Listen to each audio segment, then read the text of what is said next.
Good morning, Winnipeg. Good morning, Manitoba. For all those joining us live this morning on our YouTube channel and all of our social media platforms, we say good morning, universe, and welcome to the Illegal Curve Hockey Show. With Dave Minuk, with Ezra Ginsburg, I am your host, Drew Mindell. Welcome to day 2 coverage of the 2021 NHL Draft. And alongside of it, an extensive celebration of the birth of the man, the myth, the legend, Mr. Ezra Ginsburg. Gentlemen, it's a party. Where are your party hats? Ezzy's got one. I do have a party hat. It's too small. Like Naomi gave me one, so I've got a little party hat. It doesn't really fit with the headphones on, but I've got a little happy birthday necklace here that my daughter Ariella gave me. So appreciate the happy birthday, Drew. And everybody in the chat, people on Twitter. Absolutely. People on Twitter. And I think, well, first of all, we've been talking about my birthday now for, I think, a month. So no. Hang on. You've been talking about your birthday for a month. True. I can assure you, Dave and I have not really been talking about your birthday at all. No, I'm 39 years old, same age as Drew for about 2 weeks or so. And then Drew's going to turn the big 4-0, but I still love my birthday. Like I like getting older. Like I don't know what the alternative is. So looking forward to celebrating it, guys, here covering day 2 and talking to new Moose head coach Mark Morrison. Yes, exactly. Mark Morrison going to join us on the show in about 20 minutes. The new Manitoba Moose coach, the previous assistant coach of the Moose, of course. He's back in town. So, again, we're looking forward to that. We're going to have Scott Billick join us on the program today as well. And also going to be joined, hopefully, by the Winnipeg Jets' new draft picks when those players are available to us. And Aaron, it's definitely Anna Paquin, Aaron, by the way. Yes, the question about who has more influence in Winnipeg, born July 24th. So it's both Ezzy's birthday, Anna Paquin's birthday, and J-Lo's birthday. Is that what we're led to believe today? And don't forget Mr. Might Never Get into the Hall of Fame, Barry Bonds, and of course, future Hall of Famer Patrice Bergeron. Okay, well, there you go. It is quite the celebratory birthday day for Mr. Ginsburg and for a lot of other people. So we're excited about that. That might be the best question ever asked on Illegal Curve. About who's more influential. But I don't know. I'm not sure if you guys saw the movie The Irishman, Martin Scorsese. Anna Paquin was in it, but she didn't have any speaking. Like she didn't speak in it. Mm-hmm. Like she was the daughter of, I want to say, whoever played Jimmy Hoffa. Thanks, Mikey Dubs. But yeah, Anna Paquin was in The Irishman, which is a 3.5-hour movie, and she didn't have any words. So they could have given her a few words. I play that role often on Illegal Curve. Yeah, but that's not deliberate. You're trying to get a word in edgewise, and we won't let you. That's the big difference with that. In any event, we welcome everybody to day 2 coverage of the 2021 NHL Draft. Hopefully, it'll go a little bit quicker than it did yesterday. Did you get that crown at Burger King, by the way, Drew? Is that you got a Whopper and they gave that to you? I have a box of old party favors, I guess, and I was looking forward. I was trying to find a kazoo, like to really blast out a happy birthday wish to you. I couldn't find it, so unfortunately, this is the next best alternative, and I'll take it off now because it just looks weird that I'm wearing a Burger King crown to celebrate your birthday, or celebrate your birthday as the case. You're the king of IC, Drew. It makes sense. I know we're supposed to talk about the draft. I know we're going to move into the draft quickly, so I don't want to segue too much. But who exactly has a box of birthday party favors? Well, David, when you have 2 children who frequently celebrate birthdays, and you can't get rid of that stuff because you can always reuse South End. When we were in the North End, we didn't get that. We didn't have those kind of luxuries, but it's okay. Well, when you were in the North End, there was an Amazon where you could get these things for pennies on the dollar, and it didn't really matter if you ordered one package too many, because literally it was, probably $3 for a package of 150. So, wasn't that big of a deal. I think we didn't have to scrape together too much money to do it. We didn't have to take out a second mortgage to buy those extra little party hats, as the case may be. But I appreciate where your sentiment is, nonetheless. If you want to borrow one, we have a couple that we can lend to you in the meantime if you want. I'm good. Drew parties. That's right. I party. Exactly right. Okay, gentlemen, let's get started talking about day 2 of the draft. The Jets, of course, are going to pick here in the 2nd round, the 3rd round, and the 5th round. So that they're going to make a few more selections. Their pick coming up in this round, in round 2, is at number 50, round 3, number 82, and then round 5 at 146. We will see if they add any picks to that total or subtract any picks to that total. But we go back to last night in the 1st round of the 2021 NHL Draft, where the Jets selected Chaz Lucius. at number 18 overall. Lucius, Minnesota kid, going to go play at the University of Minnesota, has been with the United States National Team Development Program. So, having had some hindsight, having had, say, 12 hours since we got off air yesterday, any more thoughts about the selection of Chaz Lucius, or still sort of a similar thought process that, this pick seems to be on its face to be a pretty decent value where the Jets got him?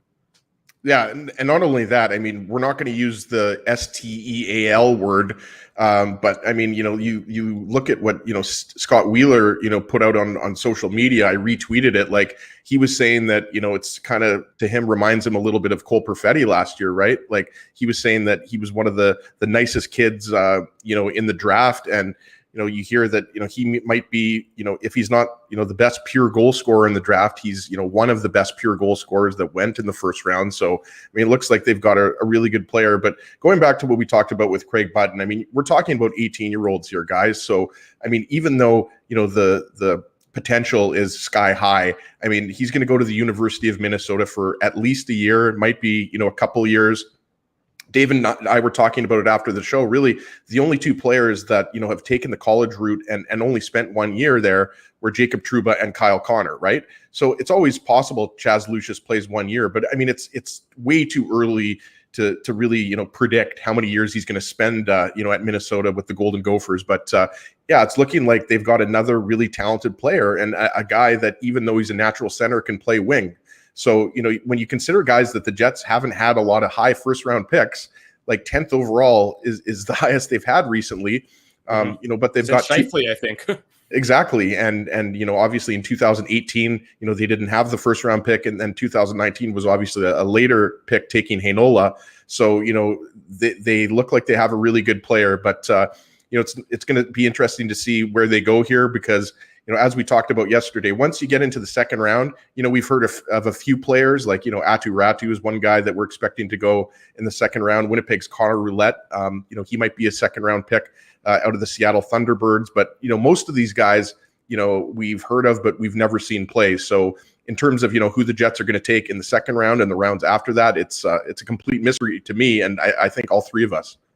Certainly. I mean, at this point in time, especially this year, where it's such a strange year for all the draft eligible players, where, they didn't get to showcase themselves as much as they typically would. This part of the draft, day 2, is way more of a dart throwing exercise for a lot of these teams than day 1 was. I mean, there were certainly some instances in day 1 where players went unexpectedly high. The Ottawa Senators, of course, being at the forefront of that list. But for the most part, day 1, leaving aside what the Montreal Canadiens did, because we've hashed that out last night, and no need to rehash that at this point in time. Day 1 for the most part went relatively similar to a lot of people's boards, but I expect there to be a lot of upheaval as it pertains to day 2, Mr. Minuk. Yeah, I don't think there's any question about it. I think in the best of times, it's kind of a crapshoot once you get out of the first couple of rounds, and even more so this year, where you've had entire legions of players not playing, in their draft year. So, to not have the OHL play, to have the QMJHL play a little bit, and obviously stop and have the WHL play in a limited bubble. Obviously, the USHL you still had games there. You still had some players playing overseas, but it's such a different atmosphere this year. And I know, in talking to scouts, that they still felt prepared. They still felt like their stuff they were ready to go. But that's I want to see the scout who's going to say, I have no idea what I'm doing here. This is going to be crazy. That's a fair. Well, I mean, like I said, they still have their targets, right? And I think the reality is this year more than any other is it's more narrow focus. And that way we may see more movement that way, right? If you think, hey, there's a guy I really like that, my scouting staff is in limited minutes has been able to watch him more than others and feels more comfortable drafting him, then maybe teams are more likely to make moves in order to secure that player's services in the future. So I think you may see that sort of thing. But then again, why make a trade if that your scout was at 90% of the games and other teams had the scout there, in more infrequent viewings. So I think there's a lot of, we asked Craig Button about it. This is going to be a year unlike any other because like 2015, where the Jets got Mason Appleton in the 6th round, and Sami Niku in the 7th round. Other drafts where they've taken guys, Connor Hellebuck in the 5th round. They've been able to find those diamonds in the rough because they've got a very good amateur scouting staff. But this year, more than any other, I really believe, and again, we won't know, unfortunately, for years, really where it all falls out. But this could be one of those years where teams could take a chance on a player who, has a lot of high upside and ends up being a phenomenal pick down the road. And Buffalo guys, I just wanted to throw in, Buffalo's got obviously the first pick of the 2nd round, which is 33rd overall, which just seems kind of weird to say that that's the first pick of the 2nd round. So I had to kind of scratch my head and say, like, hold on, is there a 33rd NHL team that I'm not aware of? But again, my math isn't the best. But we covered that yesterday when you couldn't add 1 to whatever 21 or whatever the number was with Craig Button. So I was might not be the strong suit. No, and I was struggling with multiples of 1, but one guy that I would be pretty surprised if he fell, and he might even go 33rd Buffalo. Francesco Pinelli, he had 11 points at the World Under-18s. Canada won gold at that tournament. I mentioned Connor Roulette earlier. He was part of that team, and I expect him to go really soon. And Atu Ratu, again, is a guy that we talked about. So, for those watching, he's a guy that will probably go pretty early in the 2nd round. He was a guy that a year ago was projected to be a top 5 pick. So those are a couple of players. And then after that, we kind of talked about it, guys. Like, we've heard of some of these guys, but not a lot of them. Like, another guy that Craig Button mentioned to us last weekend to look out for is Josh Doan, who is the son of Shane Doan. He could be a 2nd rounder, maybe a 3rd rounder. So those are some names that I think we'll be, watching closely today.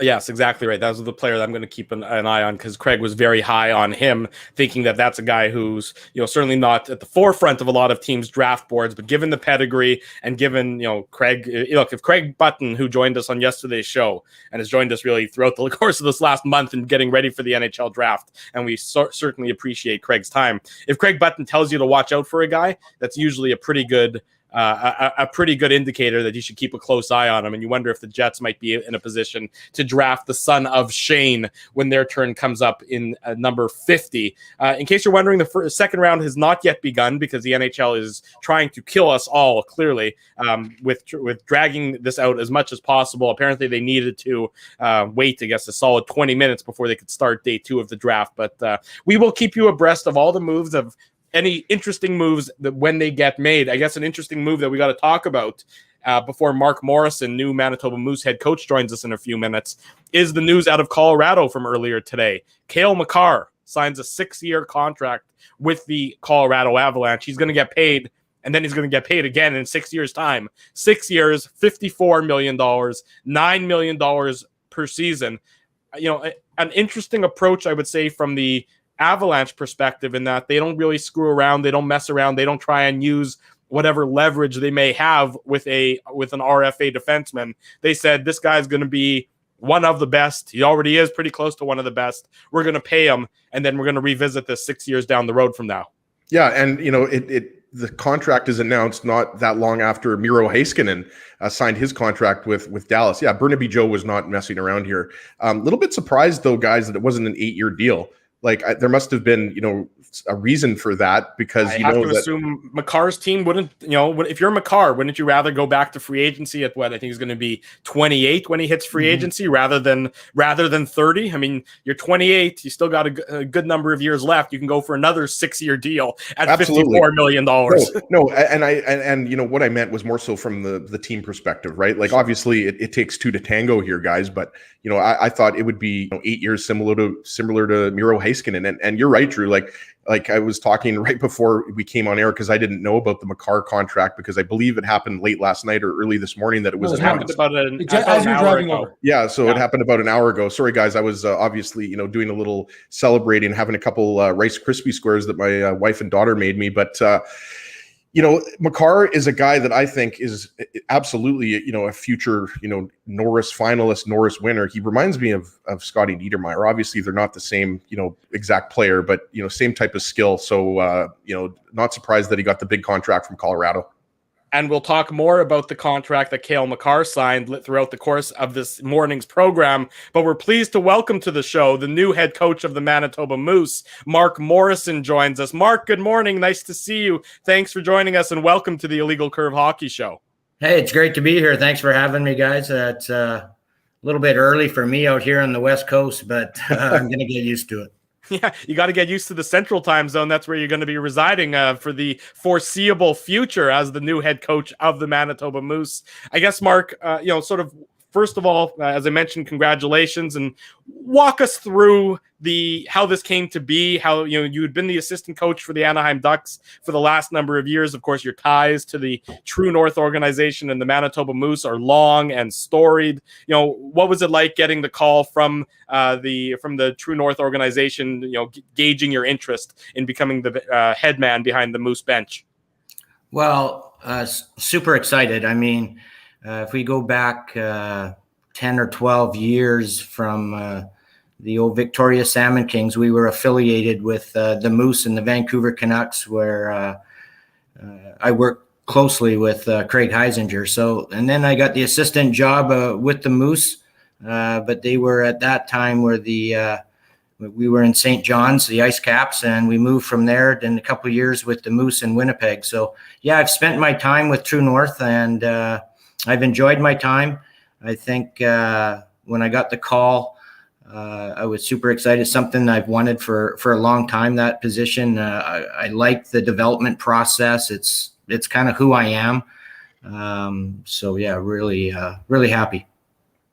Mark, it's obviously, still, July, middle of the summer here, but as unfortunately, the summer, quickly goes away. And then as soon as you know it, the leaves are falling off and it's fall. Like, I was going to ask, like, what's the plan? You mentioned you're out in BC. When are you going to make your way to Winnipeg? I imagine you've been, having a lot of conversations with Zinger and some of the other coaches, but what's kind of the plan to make your way to Winnipeg? I imagine as well that you're still, trying to soak up the last few, days of summer. But what can you tell us about kind of the plan for yourself and getting ready for the 21-22 season? Well, the plan right now is, so I go down, I open up the computer and I look at the staff for the Moose and the staff for the Jets, and not much has changed in 4 years. So I know everybody. A little bit of continuity there, I guess, and a little bit of loyalty towards people. But so I was making my early phone calls to the staff, and I know them all. So it's been pretty easy that way. So I think probably around mid-August. We've been online and rented a place in Winnipeg, so that's getting done as we speak, and probably mid-August get in there and start going through the roster and things with the management.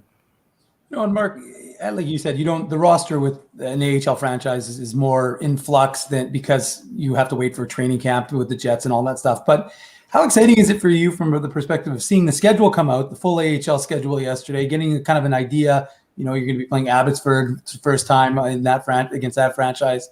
What was it like for you when you actually kind of saw what your 72-game schedule is going to look like for next season? Well, kind of excited. I'm just excited to see the 72 games. Like, we've been through. I don't even know. We were at 65 or 66 a couple years ago, and then last year we were down in the 50s. So yeah, it's nice to see 72 games. And it's a little bit different. There's some different places in there, that I haven't been to when I was with the Moose. So I think that those new arenas will bring a little bit of new life to it, and excited. Mark Morrison, the Manitoba Moose head coach, is our guest on the Illegal Curve Hockey Show Saturday morning. We're live on our YouTube channel and all of our social media platforms. Mark, you spent the last 4 years as an assistant coach with the Anaheim Ducks.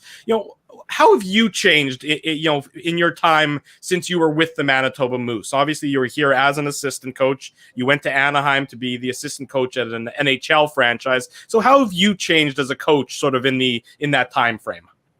Yeah, good question. When I went through the interview process, it was one of the things that, they asked as well.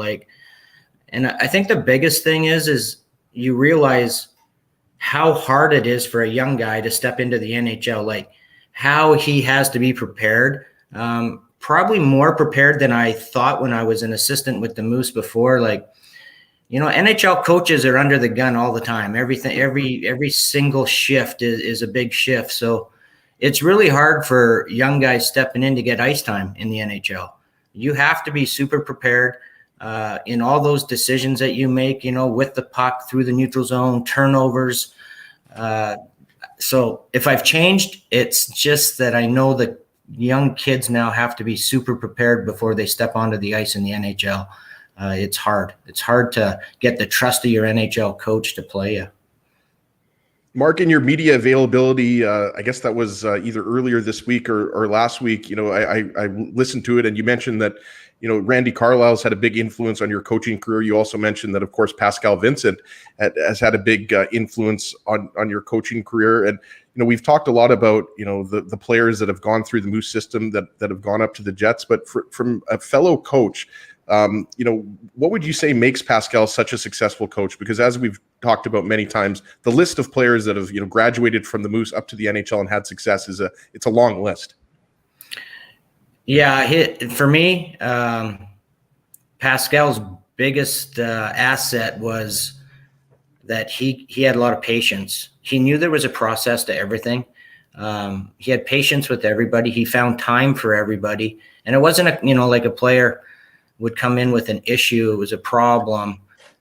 It wasn't a quick 30-second conversation that got him out of his office. Like, he would have the time to spend, might sit in there for half an hour, 45 minutes before practice.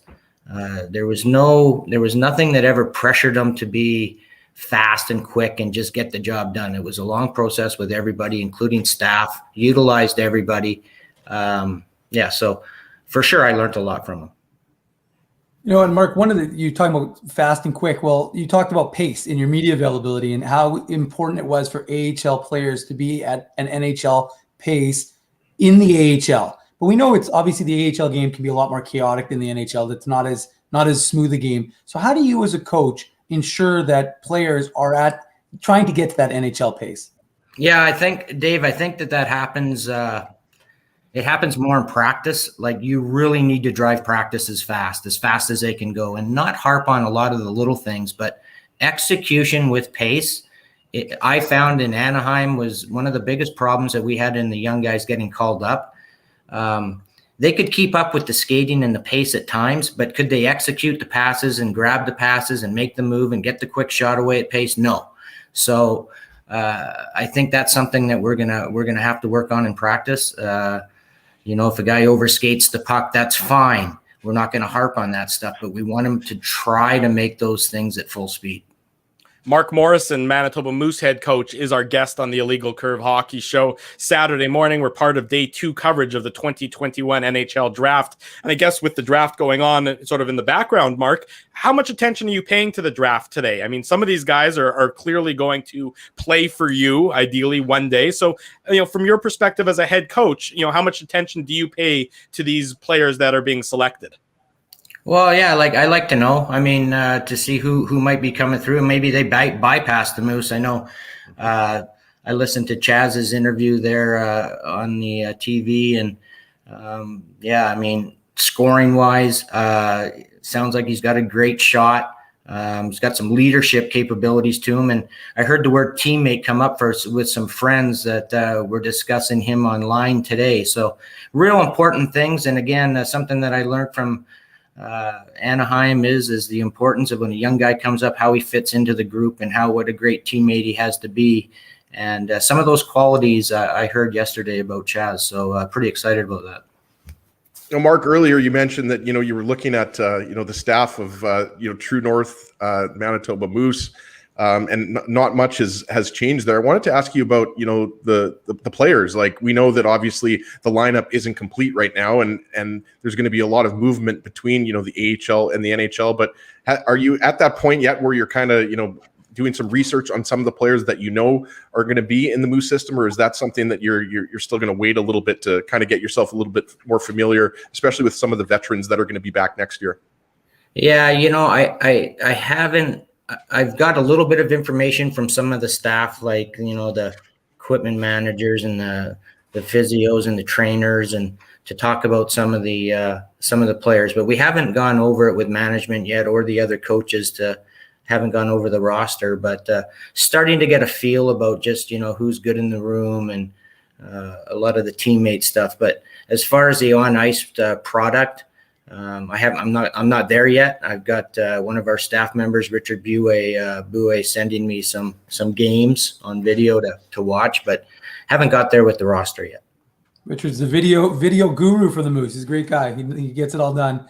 Yeah. Mark, one of the things you talked about during the media availability that I thought was real interesting, it was during your time with the Ice Caps and the idea of seeing players grow and seeing a Josh Morrissey go from what he was with you and how much joy you get from seeing Adam Lowry's development, how they've taken that step.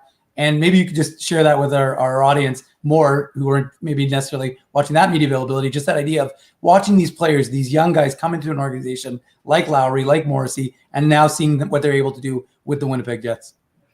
Yeah, I think, how to explain it for myself, it's like, and I'm sure everybody's got some of that in them, but for me, it's kind of like my Stanley Cup, it's my reward, trying to help a guy. And it's not just me, like these kids, by the time they get to the Manitoba Moose, they've already had 10 or 12 people, including parents and family and coaches, like all helping them. But to get that extra step out of them, I mean, I find it to build the relationship and then to be able to keep it there and help them get through. It's a great feeling. I mean, I still have a relationship with guys that went through there that aren't in the organization anymore. And Brendan Lemieux, Jack Roslovic, I talk to those guys on a weekly basis. Sometimes, they'll call me and see, hey, how did I play last night? And I didn't watch their game. I've got other things going on, but it is rewarding and I like it. It's something that I felt that I was good at and want to keep doing it. A few more for you, Mark. Mark Morrison, new Manitoba Moose head coach, joining us on the Illegal Curve Hockey Show Saturday morning. We're live on our YouTube channel and all of our social media platforms. When it comes to a proper relationship, let's say, between an AHL franchise and the NHL franchise, there's a lot of symbiosis. There's a lot of talk that, you want there to be sort of that seamless transition for players from the AHL to the NHL. To that extent, have you spoken with Paul Maurice about sort of the style that he wants, that so that you guys are sort of playing a same system? We heard that a lot when Pascal Vincent was head coach, that it was easy for players to transition because the system was similar between the AHL and the NHL. So have you had any conversations with Paul about that sort of idea? Yeah, I have had a conversation with Paul, and we will continue that process of playing the same systems, speaking the same language as in the dressing room, as far as, what theme we want to be and how, like the words we use for pace and forechecking, and like those words, sometimes there's so many of them within systems that they have to be the same as well. We want no confusion. I mean, if the player is completely comfortable with the systems, when he gets called up, he can just worry about his own game and doesn't have to worry about where he's supposed to be on the ice at times. So, and again, from Anaheim, you asked earlier about what I learned. That's something else. Like if down in San Diego, they kind of played different systems. And when a player got called up, I would spend, a couple hours in the video room going over our systems with them. And that's too much for them to worry about when they get called up. So, the same systems, the same language, that continuity between the teams is really important. And I spoke with Paul earlier this week about it, and we'll be speaking some more, as before training camp happens. And then, of course, a lot in training camp as well. Mark, I was talking to Dave yesterday. He mentioned that we were going to have you on today. And, I was, doing some research on elite prospects. And I obviously knew your coaching history with the Moose and the St. John's Ice Caps. And then before that, we talked about Victoria. But, in addition to playing 10 games with the New York Rangers and a couple of 100-point seasons with Victoria in the WHL, I was trying to add up your points that you had with the Fife Flyers in the British League, and I told Dave, like, I don't know if you had let me pull it up here. But you had 155 points in your first year, including 78 goals, and you had 4 100-point seasons, which is just incredible. So I just wanted to ask you, like, what stands out to you about your 11 seasons playing for the Fife Flyers? Well, it wasn't a very good league, I'll say that right off the hop.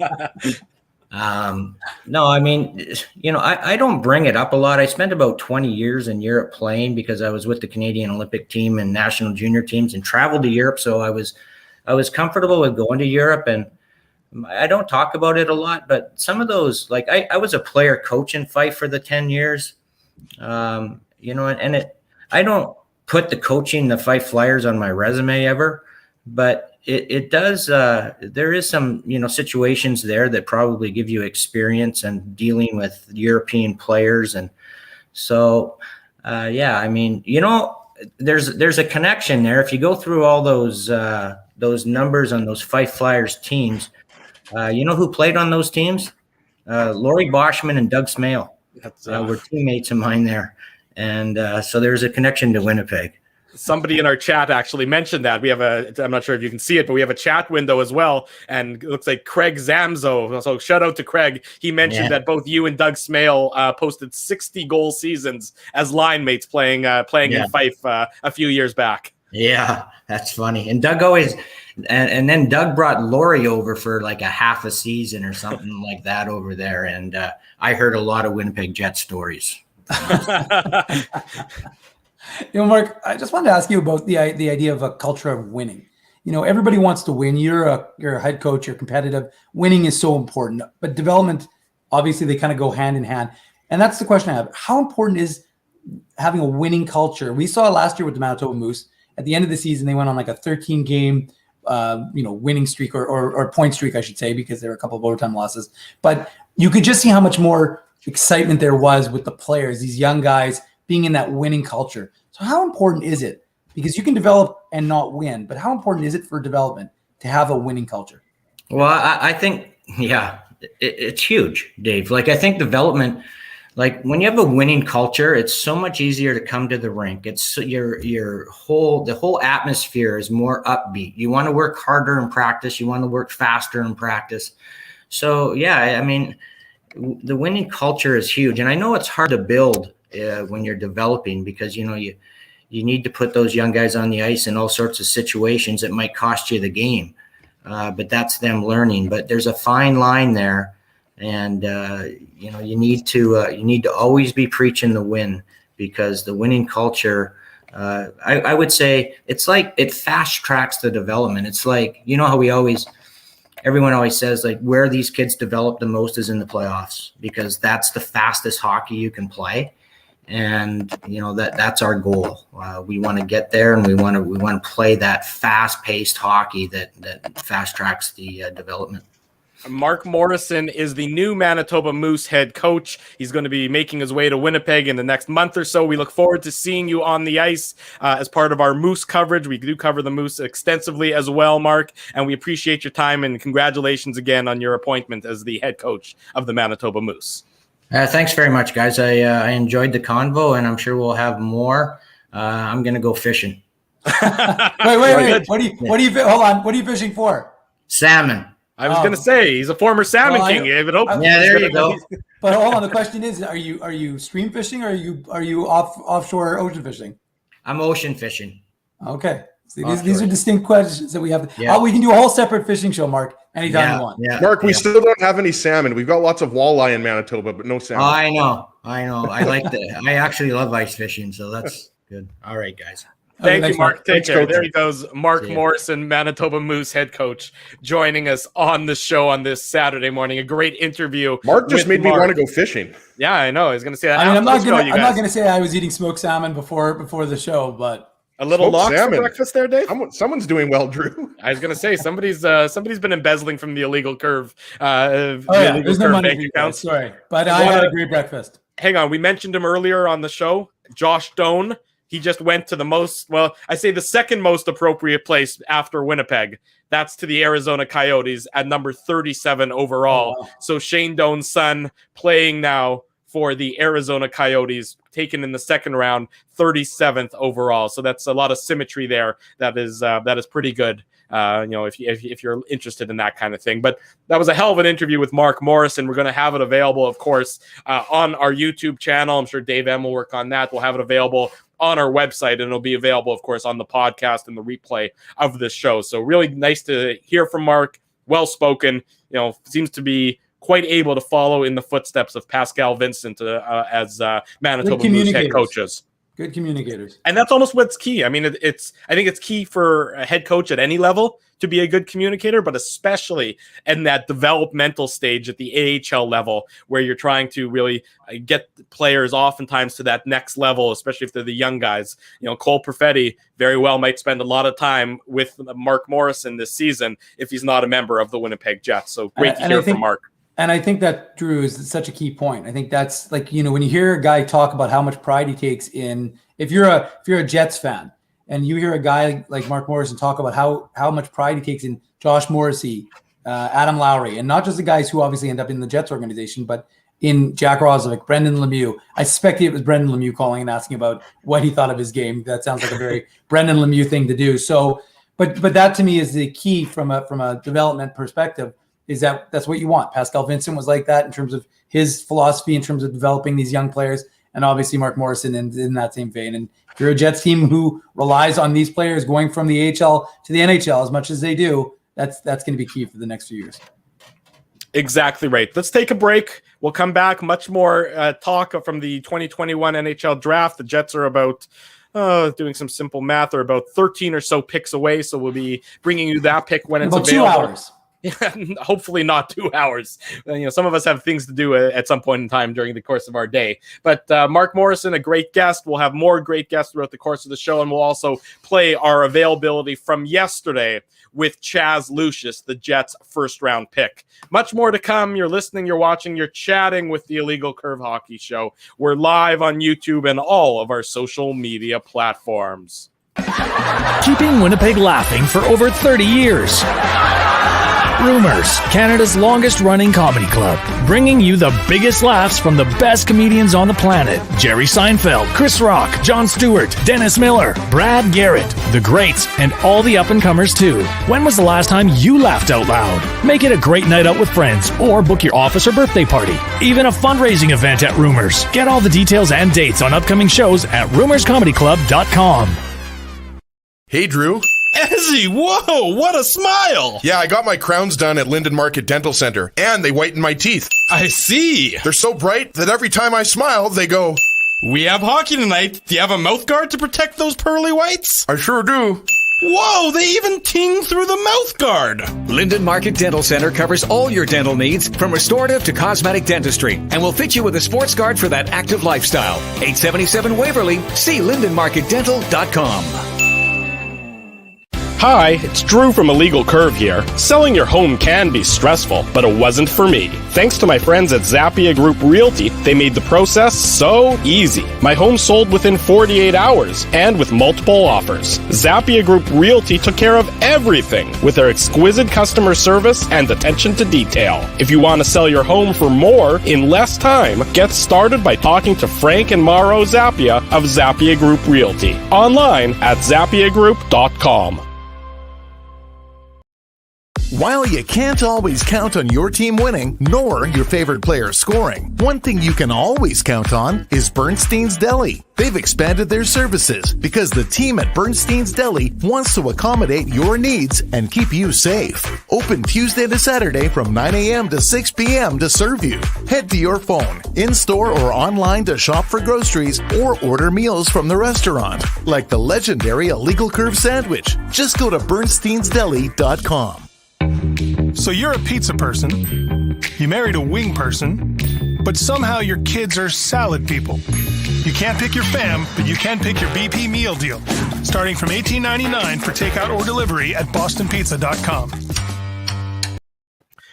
Welcome back. Saturday morning, we're live here on the Illegal Curve Hockey Show. Drew Mindell, Dave Minuk, Ezra Ginsburg with you. So nice to see so many of you joining us again in the chat. If you haven't already done so, be sure to hit the thumbs up. Give us a like. If you haven't already subscribed do that. Subscribe to our YouTube channel. Dave Minuk is modeling the Illegal Curve merchandise. We're going to give away another t-shirt at some point in time during today's broadcast. That is only available to take if you subscribe to our YouTube channel. So be sure to do that, and you will be eligible to win one of these fine Illegal Curve pieces of swag before they go on sale to the general public in the coming weeks it might be a month from now, but in any event, we'll let you know. You can get a pre-order in by winning some piece of merch today in front of the for the Illegal Curve Hockey Show. Dave, John Chan is saying, let's see the front of the hat. I know you're a backwards hat guy oftentimes. Turn it around, show what the front of the Illegal Curve hat looks like. Throw off that gray hair there, big boy. There you go. The IC. Ezzy, you're muted. We can't hear what you're saying, buddy. The IC logo. Yeah, let's get that logo going. You can't have it the other way. Exactly right. Dave, well, I don't really wear hats this way, but I can try. There you go. Show it off. Tuck those wings behind those ears there. Got a little salad. I was going to say the hairdressers are back open there. You can get that. You can get that trimmed up. I gotta go see my hairdresser. She's wondering what's going on with me. I was going to say she's probably missing some quality time with you. Dave actually has a team of hairdressers. Actually, she knows more. She knows more about me than anybody else. I in that hour, it's like I go to a therapist. I just confide everything. I'm like this. I'm like the ears don't have walls, do they? In Edward Carrier. Wow, look at you, big spender. Somebody continues to embezzle from the Illegal Curve bank account. Dave, how much do you talk about Drew and I, and just like and your I'm just like, those two idiots won't shut up. There's no way that he acknowledges our presence, that he acknowledges knowing us outside of this the window of these broadcasts. That's undoubtedly, but at least I would expect it to be. The Jets. And by the way, Drew, I go to a junior stylist. Oh, okay. Thank you. You didn't really need to clarify that for me. I don't care. You can spend your money however you want to spend your money. Well, it's your money, actually. Oh, it's my money. That's fair enough. Anyways, the Jets are 10 picks away. The Carolina Hurricanes just took Scott Morrow, a defenseman out of Shattuck St. Mary's Prep in Minnesota, at the number 40 pick. The Jets next on the clock at number 50 this Saturday morning, I should say. So we were talking about the Cale Makar signing earlier. 6 years, $54 million, $9 million per season. I mean, just there's so reason. Sorry, Drew. Friedman just reported that Cam Atkinson may be going to Philly. Okay, so there you go. A trade potentially on the block from the Blue Jays. Is there anybody more busy right now, guys, than Jarmo Kekalainen? Like the moves he has been making. Wow, like he's obviously reshaping that roster here, and including the first round with those 3 picks. Cole Sillinger going 12th overall, of course. But yeah, I mean, that's surprising. We didn't hear Cam Atkinson's name out there as much as we obviously did Seth Jones, Dave. No, I mean, you're right, Ezzy. I think what Jarmo's realized he needs to do kind of a roster blow up, which somehow will still keep, Patrick Laine in the fold. I mean, it's gonna be a little bit of a hard sell for Patrick Laine, but. And I think Pascal was also saying, Dave, like, come on, I'm here now. Let's get some moves going, Jarmo. Yeah. Well, you heard what Kenny said yesterday. Ken Weeb was on the show for a significant period of time during yesterday's broadcast, saying that he's still in your house. Oh yeah. He was saying that it had been talked about that Laine might just sign his qualifying offer and play for 1 year at $7.5 million. But then Kenny was saying that he heard there might be some traction on a bit of a longer term deal potentially, with Laine and the Blue Jackets. So obviously time will tell how that shakes out. But are the Flyers going to be sending Ristolainen to Columbus? Well, I would hope not. I don't think anyone's taking that contract. We're still not quite sure why the Flyers decided to make that trade. It hasn't officially been announced either, but sounds like Sam Reinhart is on his way to Florida. That was last night after we finished the show. But the deal hasn't been officially announced. It sounds like they're still working through elements of that trade. But I like that move from not knowing what Florida's giving up. Sam Reinhart is really a very good player, and you put Sam Reinhart on a pretty talented Florida Panthers team, a team obviously that we know has got Aaron Ekblad on the back end. It's got Sasha Barkov. You add in a guy like Sam Reinhart, with the caveat of we don't know what the entire trade is going to be. It looks like a good move for the Florida Panthers there. Well, yeah, and you didn't mention, Jonathan Huberdeau. Of course. There's a lot of players I didn't mention. I mean, Florida, obviously they lost in the first round to Tampa Bay, but they had a great regular season. And that's a team on the rise, right? Like we know that Chris Drieger, he's gone to Seattle, but you've got Spencer Knight there. He's got a really bright future. A lot of good players there. I like that Sam Bennett move. So, your top line could be Huberdeau, Barkov, and Reinhart. It's a pretty good first line. Yeah, that can play. Nothing wrong with that first line. So it'll be interesting to see what happens there with the Florida Panthers. And as any more trades become official, we will bring them to you here on the course of this morning's The Oilers program. also, Drew, sorry to interrupt you. The Oilers just made the Mike Smith signing official. 2 years, $2.2 million. $2.2 million per year. Yeah. I don't know. You're asking for an older goaltender who had a history of being a little bit with the injury bug to stay healthy and perform again at the high quality that he did last year in front of a worse defense so far than last year. And it's asking a lot. Yeah, sorry, I keep cutting you off here, but okay. Fried just tweeted this out. Elliot Friedman, Jacob Voracek is going the other way. Well, for Cam Atkinson, we didn't know who was going the other way. It's Voracek.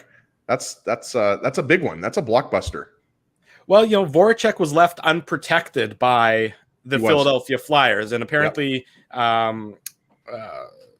the general manager of the Flyers, whose name has completely escaped my head. Chuck Fletcher. Chuck Fletcher. Thank you. Chuck Fletcher and Voracek sat down, and it sounds like they sort of talked about it was time for a bit of a change between both sides, and both sides sort of agreed to explore what the market might have for him. And if you're Jacob Voracek, or if you're the Blue Jackets, I like that acquisition. You're a team that is bereft of talent. You're counting on a bit of a bounce back from Voracek, but it's not like he's that old. I think he's only 31 years old, if I'm not mistaken. Yeah. I bet on Voracek having a quality bounce back year, more than some of the other guys who've been moved around so far in this last 72, 96 hours or so. Well, yeah, I mean, exactly. These guys aren't washed up. I mean, Cam Atkinson, what was that, 3 years ago, Dave, that he had the 40-goal season? Like, Atkinson might not ever score 40 goals again, but I wouldn't be shocked if he scored 30, right? Like, he's a solid 30-goal, 50-point guy. And same thing with Voracek, right? Like, Voracek is not the same player that he maybe was, 4 or 5 years ago, when he was, putting up 80 to 85 points. But again, he's kind of like a, 55 to 60 point player, somewhere around there. So these are both guys that are going to play in your top six. So again, I like Voracek more than Atkinson, though.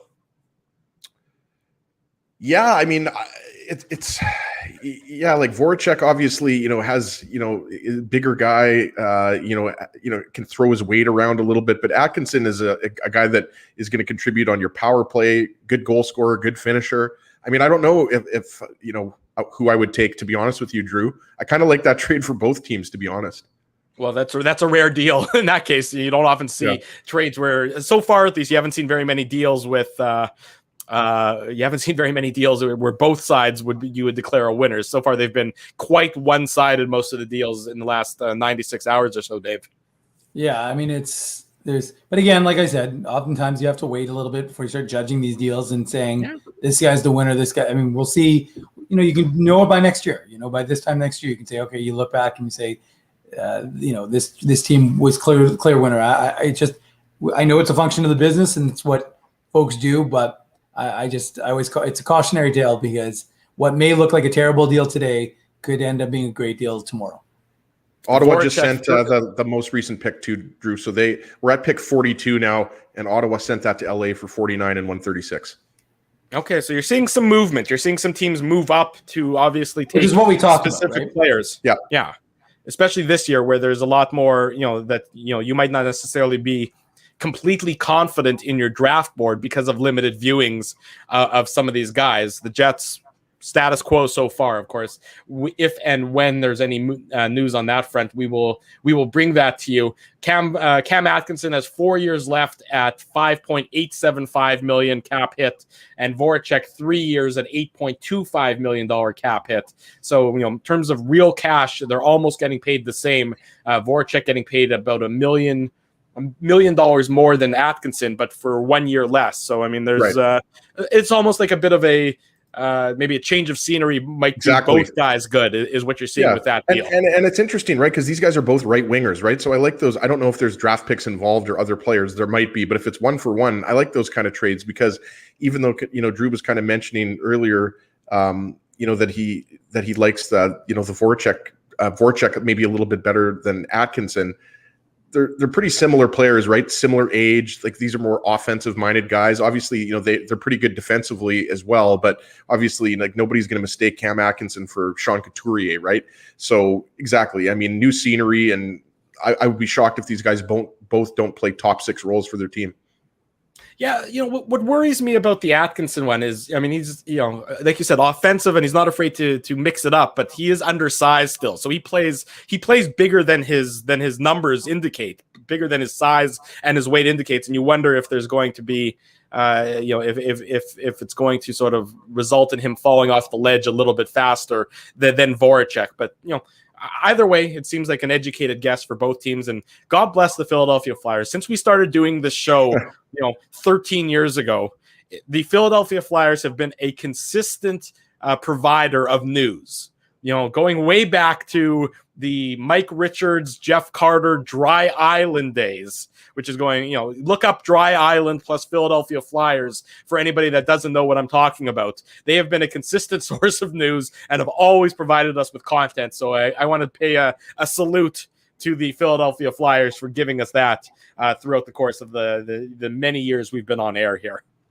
And that they're wanting to get back to making the playoffs and in a better place, right? Like, these moves to me, and if the moves in previous years didn't indicate that Philadelphia is going for it, I mean, I think these moves are pretty clear that they are going for it, right? Bringing in Ryan Ellis. I mean, Rasmus Ristolainen is a guy that we didn't necessarily love what they gave up to Buffalo to get Ristolainen.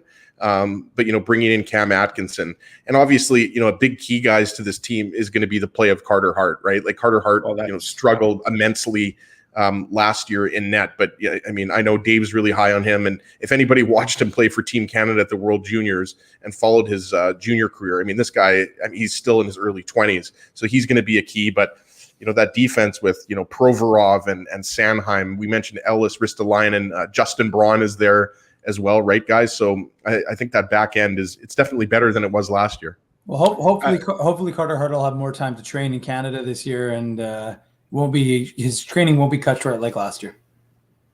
I'm not quite. I don't remember what you're referencing. Chuck Fletcher, that was part of the reason why he said he didn't have a great year, was because he wasn't able to train fully in Canada or something like that. It's a little unusual. Well, when your goaltender of the future struggles like Carter Hart did, you might be clutching at straws as to trying to find a reason. But certainly the hopes of the Philadelphia Flyers rely on him bouncing back and being a more productive goaltender than he was last season for the team, as he certainly struggled. A guy you mentioned earlier, I think earlier on the broadcast, as a friend, Francesco Pinelli, he just went at number 42 overall to the Los Angeles Kings. So that was a guy that you had your eye on, who sort of, a lot of people thought he might be a first round selection who dropped. So he goes to LA in that move there. So that's certainly an interesting move from the Kings' perspective. They traded up with Ottawa to get him, giving up their second round pick and a 5th round pick to move up 7 spots to get the guy that they wanted. The Carolina Hurricanes. Sorry, go ahead, Drew. No, go ahead. I was going to say the Hurricanes are on the clock, but that's fine. Yeah, I think, what are we at, pick 43 right now, or 44? The Hurricanes are at 44, so the Jets are about 6 picks away from making their second round selection, whomever it may be. Yeah, we've been referencing the good folks at Future Considerations, and they had Francesco Pinelli at 31. So as you said, he was considered to be kind of a later first round pick, early second round pick. So at 41 or 42. I mean, that's a really good pick by the LA Kings. As we mentioned, 11 points in 7 games for Team Canada at the World U18s. Yeah, exactly right. So we'll see how that shakes out. Lots of moves happening right now. Why don't we take this opportunity before the Jets make their second round selection and play our interview from last night that we conducted with first round pick of the Winnipeg Jets, Chaz Lucius, so that we can so that the audience can hear from the former Jets, the Jets' first round pick from last night. Sorry, I got a couple windows opening here. My apologies if anyone was able to hear that. So let's bring in our interview from last night. Give me a second here. You guys talk amongst yourselves for a second as I try and bring in Chaz Lucius at this point. Hey, Ezzy, happy birthday. Yeah, I think we can talk amongst ourselves. Yeah. What stands out, we talked about it, after we had Chaz Lucius on, but just what stands out to him is, just so much character and obviously, lots of talent. So I hope everybody enjoys the interview, unless you heard it yesterday. But you can always watch it again, right, Drew? That's right. Learn a little bit more about the Winnipeg infectious Jets personality, so it won't be hard to enjoy that. There's too many Drews on the screen right now, by the way. I'm being cloned a little bit. Here is our interview from last night. The first round pick, Chaz Lucius of the Winnipeg Jets. Enjoy. Winnipeg Jets. Chaz Lucius joins us on the Illegal Curve Hockey Show. Chaz, good evening. Congratulations. Welcome to the program. How are you doing? I'm doing great. Awesome. Yeah, couldn't be more happy. Well, as I mentioned, congratulations on this tremendous accomplishment. I guess walk our audience through the emotions you were feeling as the night went on, and then when you heard your name selected by the Winnipeg Jets. Yeah, obviously it was really special. Obviously a little nerve-wracking for sure, but I think I found a great fit here with Winnipeg, and I'm really excited for the opportunity and for their belief in me. Chaz, we've read the scouting reports, and we just had TSN Director of Scouting Craig Button on to talk about you. But could you, for everyone watching and will be listening on the podcast, can you just describe your game and what type of player maybe you would compare yourself to? Yeah, I'd say my game, I guess what sticks out about my game is definitely my shot and my goal scoring ability. I'd say my offensive production for sure. I'd say my leadership, my ability to create time and space for my teammates in my 200-foot game. And I'd say, guys that I try to model my game after, I'd probably say Mark Scheifele would be the biggest one for me. Good fit awesome. Right there immediately then there. That works here in Winnipeg. Chaz, what's it like being, you can tell your phone is obviously blowing up. Yeah. What's it like being with your friends and your family right now on this night? Oh, yeah, it's amazing. It really is a dream come true, especially to do it with USA Hockey. A big thanks to them, and obviously in my development path and my support, obviously playing for the NTDP. But it means everything to get drafted, and kudos to, all the people that helped me get here. Well, let's talk about those people, because this is an opportunity for them to shine as well. There's so much that goes into becoming a professional athlete like you did tonight. Obviously your family are at the forefront. Is there a special coach, throughout your career that's been with you that you can really want to pay tribute to tonight as you become a member of the Winnipeg Jets organization? Yeah, I'd say for coaches, Billy Hangen and Joe Jensen, they coached me all the way up from 10 years old all the way up until I left for the NTDP. They really showed me, what it means to, I guess, be a pro, work ethic, determination, and I guess be yourself. And I guess at the end of the day, you'll be the best player possible and believe in what you can do, and you'll go very far with it. Chaz, just, we wanted to ask you, we were talking about it, again, reading the scouting reports, like how extra special is that considering, the knee injury that you overcame this past year and now culminating in, being drafted by the Jets in the first round?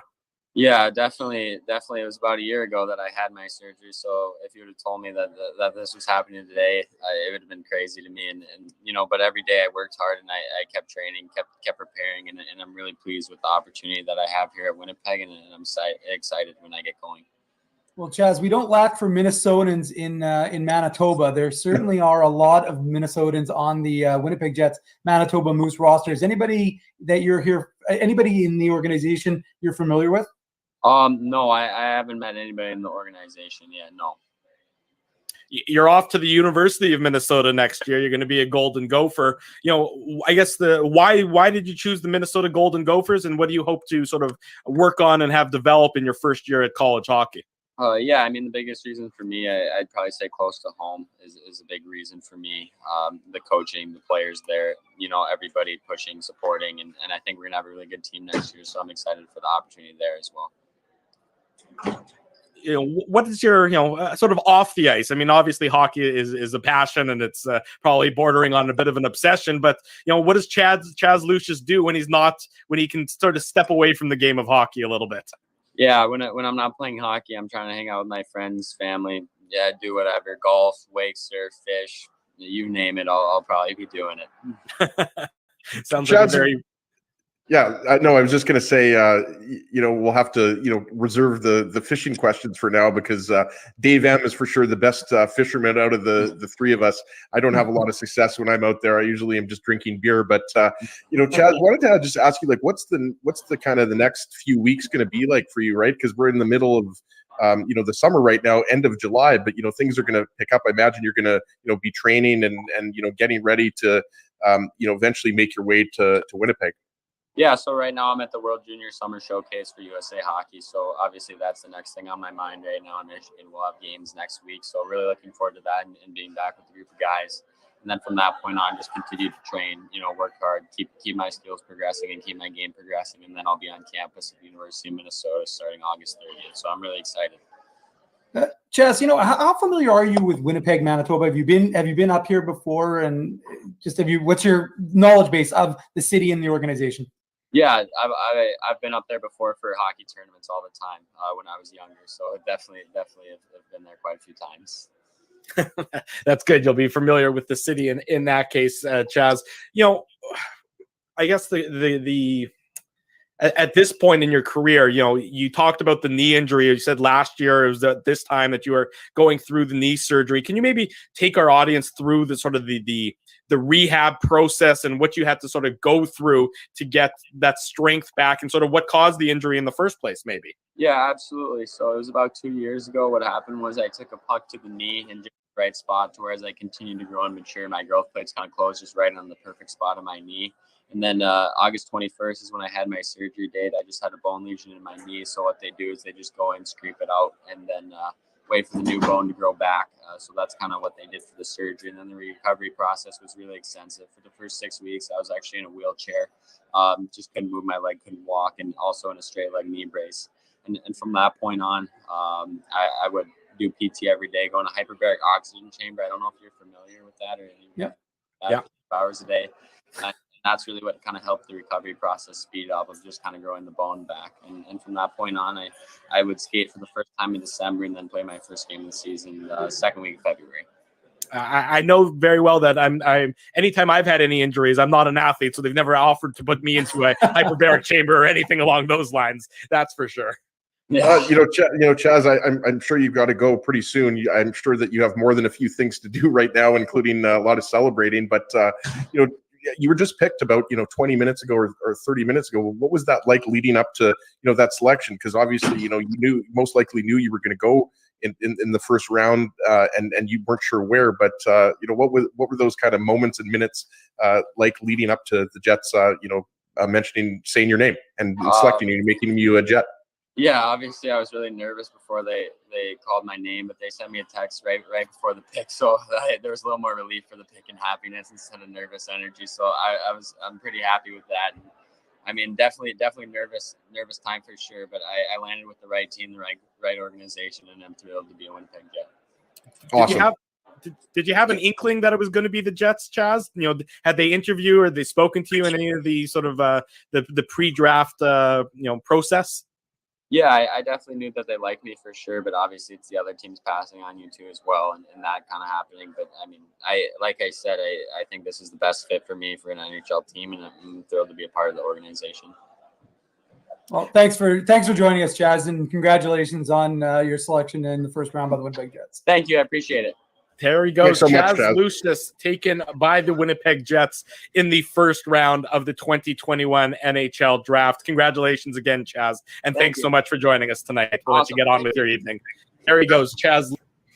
That was Winnipeg Jets 2021 first-round draft pick Chaz Lucius joining us on the program last night as part of our day one coverage of the 2021 NHL draft. I got too many windows open here. It's a little bit of chaos on this Saturday morning, but that's always what happens when we broadcast during the draft. Later on, we'll also play you the availability from Winnipeg Jets general manager Kevin Cheveldayoff. We're hoping to hear from the Jets a second round selection as soon as that player becomes available. We are right now at pick number 45.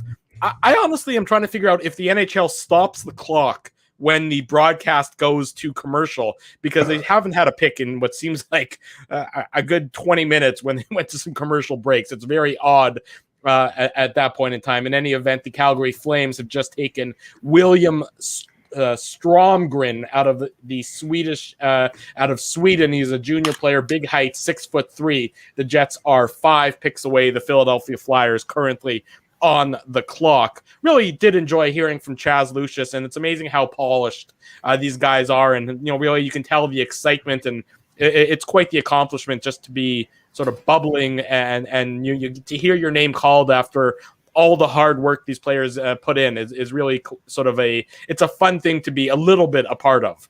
Absolutely. And we talked about this last night. I mean, you could just feel the energy, coming from Chaz Lucius, and, Dave was joking after that you could tell that he was getting like 5 text messages a second. And obviously, probably getting some, phone calls and FaceTime requests as well. He's a very popular guy, as are, all the first round picks.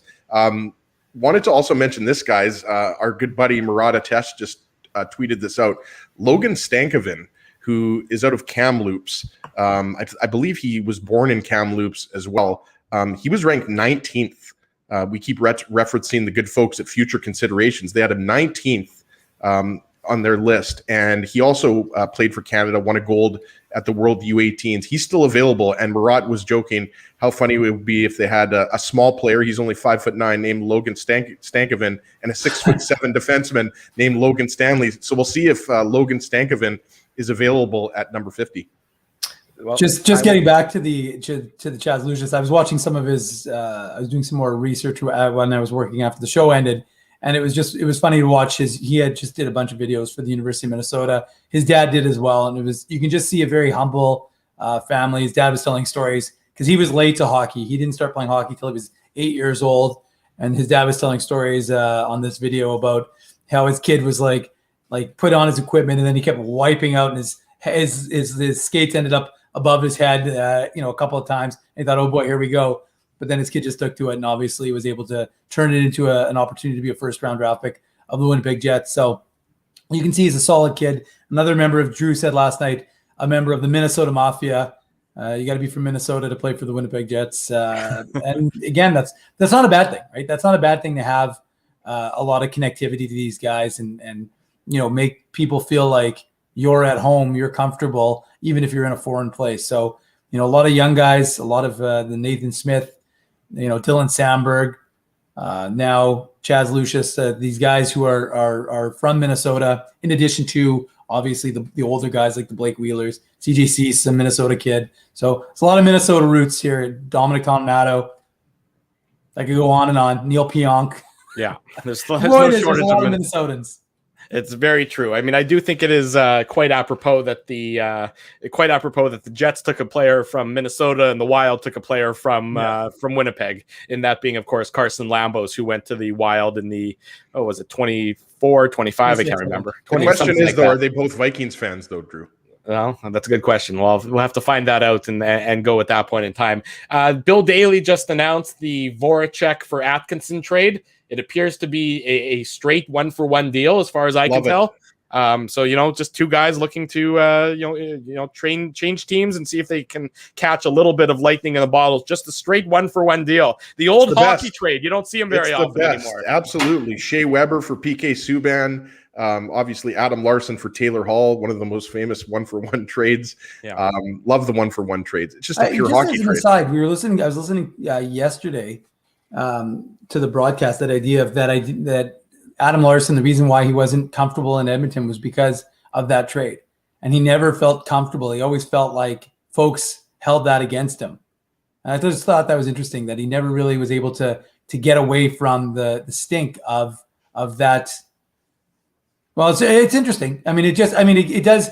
I mean, look, I think what that probably would suggest is that, as we've long said, unless your name's Peter Chiarelli, is anybody? I mean, that's the only person who's got that stink of the trade still on them. But I mean, come on, you'd be pretending if the fan base, when you make a mistake, doesn't light up the guy's social media for oh, I can't believe we did this for Hall for you, that sort of thing. So, anyways.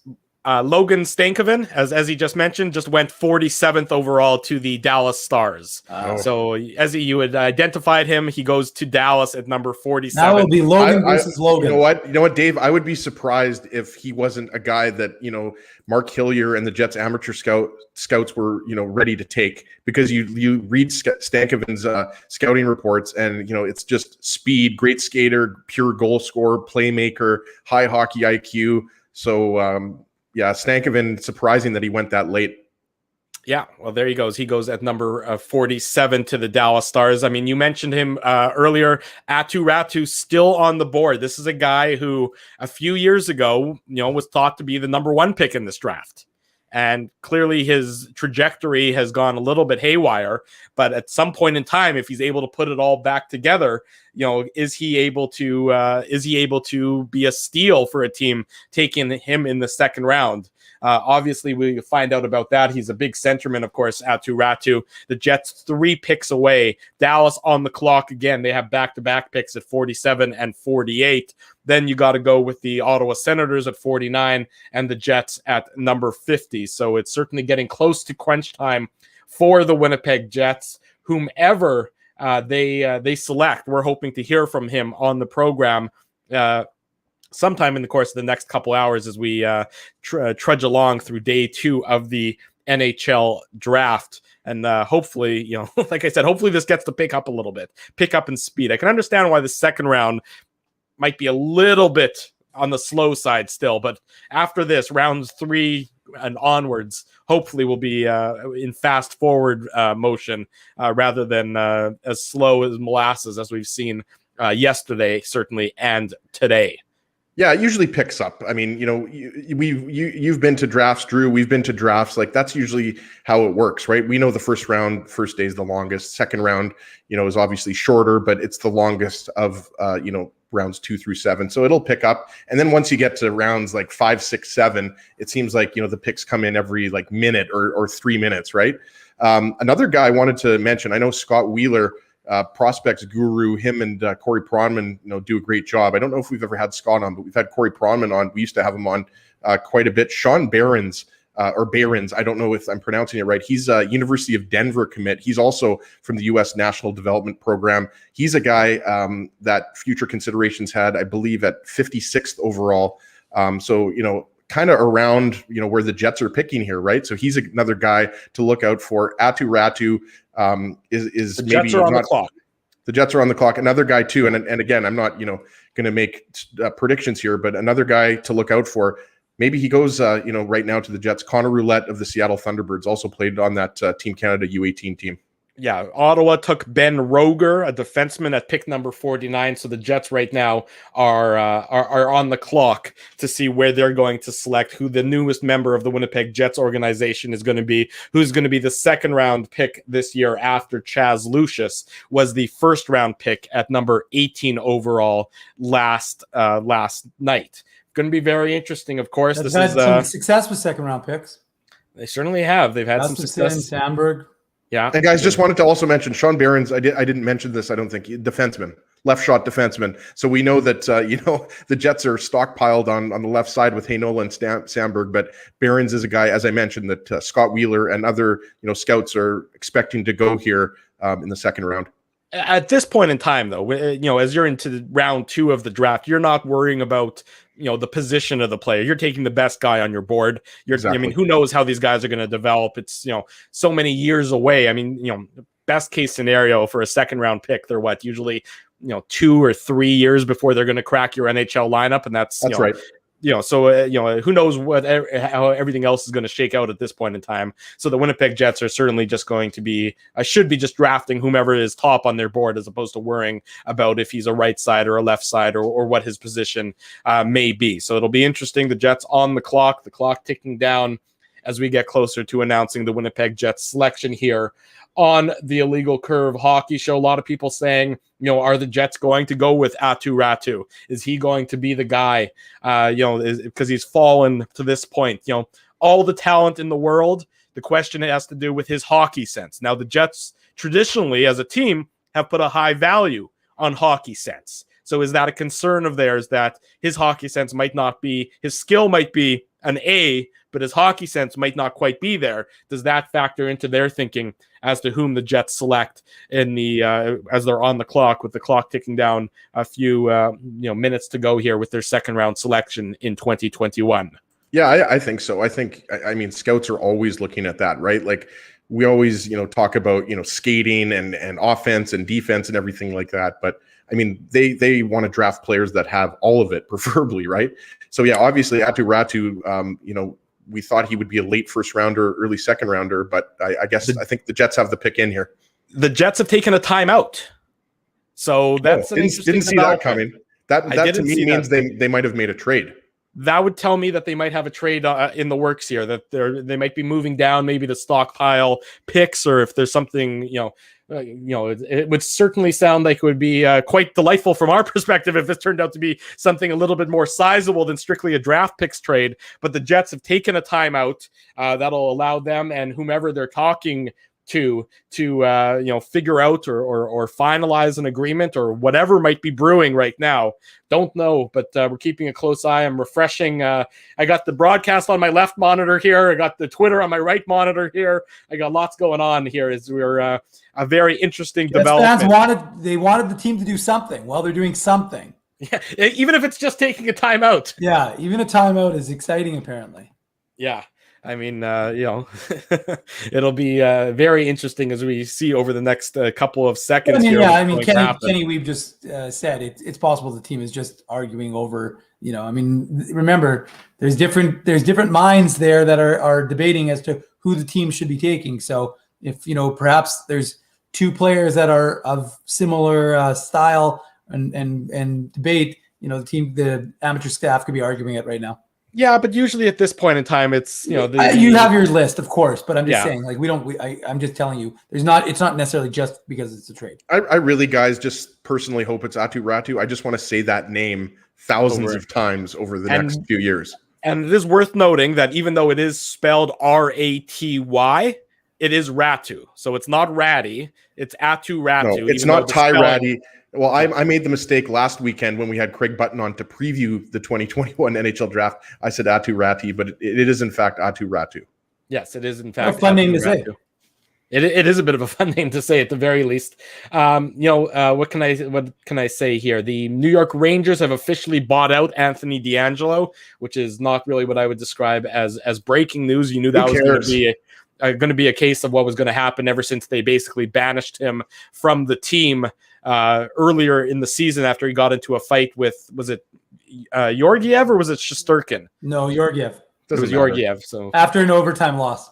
Yeah, and there was some. The Jets have no interest in him. I can tell you that much.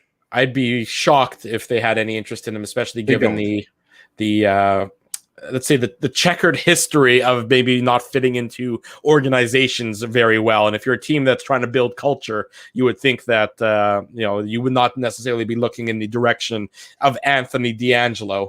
By the way, how long is this timeout here, Drew? This has been at least a couple of minutes, if not 5 minutes. I think the timeouts are 3 minutes long, if I'm not mistaken, and each team is allowed. How many timeouts do you get? I think 2. I think it's 2 timeouts over the course of the second round, or the 7 rounds. So the Jets are not the first team to take a timeout, but who knows what this is going to figure out. Something we're refreshing things and we're trying to keep an eye on everything. Well, let's ask people what they think in the chat. There's a lot of people in the chat. What do they think it's going to be? Let's give away a T-shirt, Dave. What's that? Let's give away a T-shirt. Dave's taking care of the T-shirts. Don't you worry. We're not ready to give away a T-shirt just yet, Ezzy. That's called, you got to keep people involved. We got a long broadcast. Can't just be giving away shirts at the beginning of the show. You get a shirt. You get a shirt. I get a shirt. Yeah, you have a shirt. Like the Oprah of the legal curve right now. I know. In any event, do you think this is just a straight trade down? Do you think this could potentially be, a second round pick potentially could be for a bona fide NHL player? Yeah, there could be a trade down. It's hard to. Sorry, go ahead, Dave. No, go ahead, Ezzy. Well, I was going to say, it's tough to say, right? Like, it's one of the two things. There's obviously either, some internal debate. My guess would be that it's a trade down, and the Jets are going to get another pick because we know after this, guys, they only have 2 more picks as it stands, right? Mm-hmm. So that would kind of be my prediction, but my predictions are usually wrong, so that probably means that the Jets are going to take Aatu Räty here, boys. A lot of people suggesting or guessing. In the chat that this might be involved something to do with Andrew Kopp for a player. Looks like the Winnipeg Jets, I'm reading this now, have selected. Okay, so it doesn't look like this was a trade at all. Nikita Chibrikov a 5'10" right winger out of Russia. He played 16 games with St. Petersburg. He plays bigger than he is. He's a skilled player with acceleration, speed, and good playmaking ability. So that is the answer for the Winnipeg Jets, is Nikita Chibrikov. Is this the first time the Jets have taken a Russian player? Certainly this high, I would think. Well, Mikhail, it's not the first Russian player. No, not the first Russian, but this would be the highest they've taken a Russian player, if I'm not mistaken. Never mind, Alex Burmistrov back in the day. Well, and Mikhail Burden. Mikhail Burden too. Yeah, but he was later. So Chibrikov actually comes in at number 21 on future considerations, prospect list. So this is a guy who future considerations, and that's the draft pick list that we're using, thinks highly of. They think quite highly of him. So they had him as a first round pick. The Jets decide to take him at number 21. He played some KHL games last year. He played in the junior in Russia as well. He's a captain of the U18 team. Captain of the Russian U18 team, where I think it said that he got something like 9 assists, if I'm not mistaken, in the course of the U18. I think I saw that on the screen. You wonder how it's going to be when you're able to get him over to North America from Russia, because usually it's going to be, not necessarily immediately. A lot of these guys, if he's a KHL player, and it sounds like he was at least briefly last year, it might take a little bit of time if he's under contract in the KHL.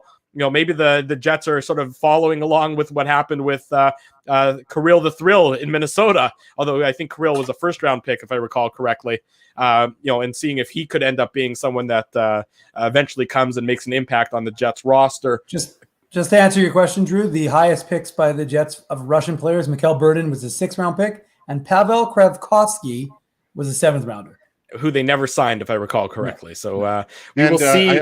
And I'm gonna Dale Fat. I'm sorry, Kravkovsky was a 6th rounder as well.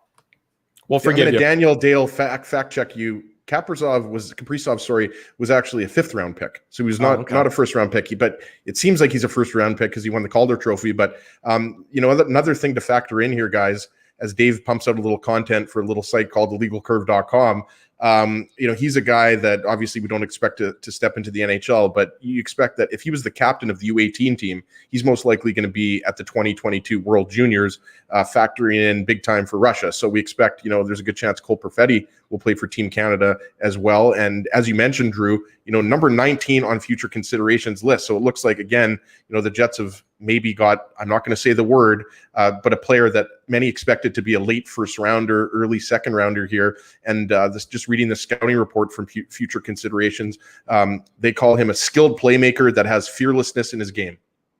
And the things that he needs to improve is the consistency of his effort and his support in his own end. So the Jets, not really a name that we expected there. Who knows? Nikita Chibrikov is the Jets' 2nd round selection.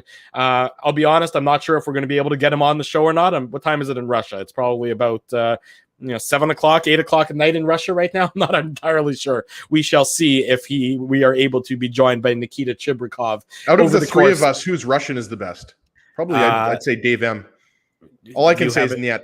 Yeah, that would be. I know a ton of Russian swear words because when I was many moons ago a counselor, there were a lot of Russian immigrants, so they taught me all the bad words.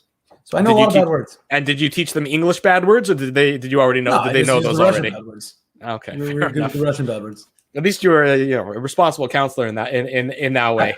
I've tried them on Mikhail Burden. He liked them. Here's what Chris Peters of the United States of Hockey, formerly ESPN, good friend of the show, says about Nikita Chibrikov.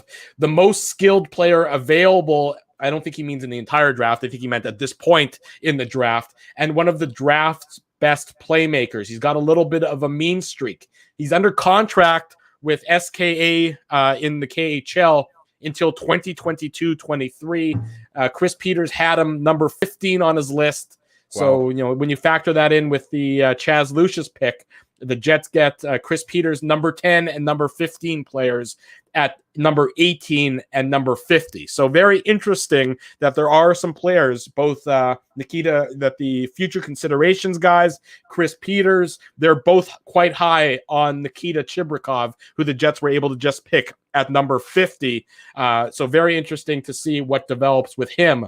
over the course of the next number of years. Obviously, he won't be here for a while, under contract in Russia for at least another couple seasons. Then we'll see if he's able to become a member of the Winnipeg Jets. Saturday morning, you're watching the Illegal Curve Hockey Show, day 2 coverage of the NHL Draft. Drew Mindell, Ezra Ginsburg, Dave Minuk with you. The New York Islanders have just taken Aatu Räty at number 52 overall. So a guy that thought that maybe the Jets were going to jump on him. Instead, the Jets take Chibrikov after they took Chaz Lucius last night in the first round of this draft. A lot of interesting developments so far on this Saturday morning. There's been a number of trades. There's things going on along those lines that are very interesting so far. A lot of people praising the Winnipeg Jets for their selection of Nikita Chibrikov. A lot of people have him ranked quite high. Craig Button, our good friend, thank you, Frosty Winnipeg, for chiming in the chat. He had Chibrikov ranked at number 26. So certainly higher than the Winnipeg Jets got him. He led the under-18s with 9 assists. He was named the top 3 player on his team, and he helped Russia to a silver medal. So a very interesting selection by the Winnipeg Jets, maybe getting some late value there. Corey Pronman had him number 14. Scott Wheeler had him number 28, and Bob McKenzie had him number 24. And as Frosty in the chat mentioned, Craig Button had him at number 26. So, certainly there seems to be some good value there. Maybe he dropped because he was under contract in the KHL for a couple more years, but whatever the reason, the Jets appear, and I'm putting an asterisk next to that, appear to have got some value. I'm not saying the word. It's too soon. Nobody knows if they did or not, but they seem to have got some value so far in their selection of Chibrikov. Absolutely. And it's fascinating, guys, right? To kind of, like, as you mentioned, like, does his KHL contract factor in? Like, what I really like about him, he's not a big player. I believe he's 5'10", 5'11". You know, what I like is that, you read the scouting reports, because as you mentioned, like, none of us have ever watched him play. And obviously, we're going to try to watch some highlights and everything like that as we, bring, our viewers and readers more information about him. But, you wonder if there was something about his game, that just scouts didn't like, or as we mentioned, the contract factors in. But yeah, when you have like Chris Peters having him at 15, and you have, Craig Button, having him going in the first round, the Jets got him in the late second round here, guys. And, we've seen this so many times with the Jets amateur scouting staff. They've been able, to get players that fall. Henry Nikkanen, right? Dave was another guy, that was supposed to be kind of a second, third rounder. And originally he was even seen as potentially as a first. Right. And then he had, I believe it was the injuries, right, that kind of derailed the season there. Yeah. So, I mean, it's going to be interesting to kind of read more about him and, get to know him. As you mentioned, we're not sure, if we're going to be able to talk to him, because I assume, again, that, there might be a translator involved. Yeah, there might be a language issue, but if there isn't and he's able to join us, we'll be glad to welcome him to the program. And reading another tweet here from Greg Wyshynski, now of ESPN, he said that his stock plummeted. Chibrikov's stock plummeted because he had a bad game against Canada in a World Junior tournament, and that's what led to his him dropping down some draft boards. If it was that easy, and if that was the reason, then maybe the Jets did indeed get a bit of a steal in acquiring Chibrikov. But time will tell on that factor. I can tell you, I'm going to be calling him Chibisov for Andrei Chibisov, who the Jets signed and played for them for 1 year, or played for the Moose, a couple games with the Jets. I think there'll be a lot of Chibikov and Chibisov and Chibrikov. Yeah, there's a lot of gonna have to keep track of all the different names, but that's an ongoing concern, I would suggest, and a good problem to have if and when it comes to that issue. But it will be interesting. The Jets obviously liked them. For a team not used to going to Russia early in the draft, the Jets decided to go that way, and obviously I think there's a lot of talent within the selection of Andrei Chibrikov at that point in time, right? I got that right? Yeah, and same thing goes for Aatu Räty, who goes 2 picks later, 1 pick or 2 picks later to the New York Islanders, right? And kind of reminds me a little bit of Josh Hosang, right, who the Islanders also took. He was expected to go much earlier, in the months leading up to the draft, and then that's what happens, right? Like draft players, their stock goes down, 2 weeks, 4 weeks before the draft. So again, we haven't seen him play, but it's going to be interesting. As we mentioned, like the scouting report from Future Consideration says, skilled player who plays with fearlessness. And Chris Peters mentioned also he's got a nasty streak to him. So I think a lot of Jets fans are going to be excited for a guy that could not only put the puck in the net, but he's a guy that can mix it up as well.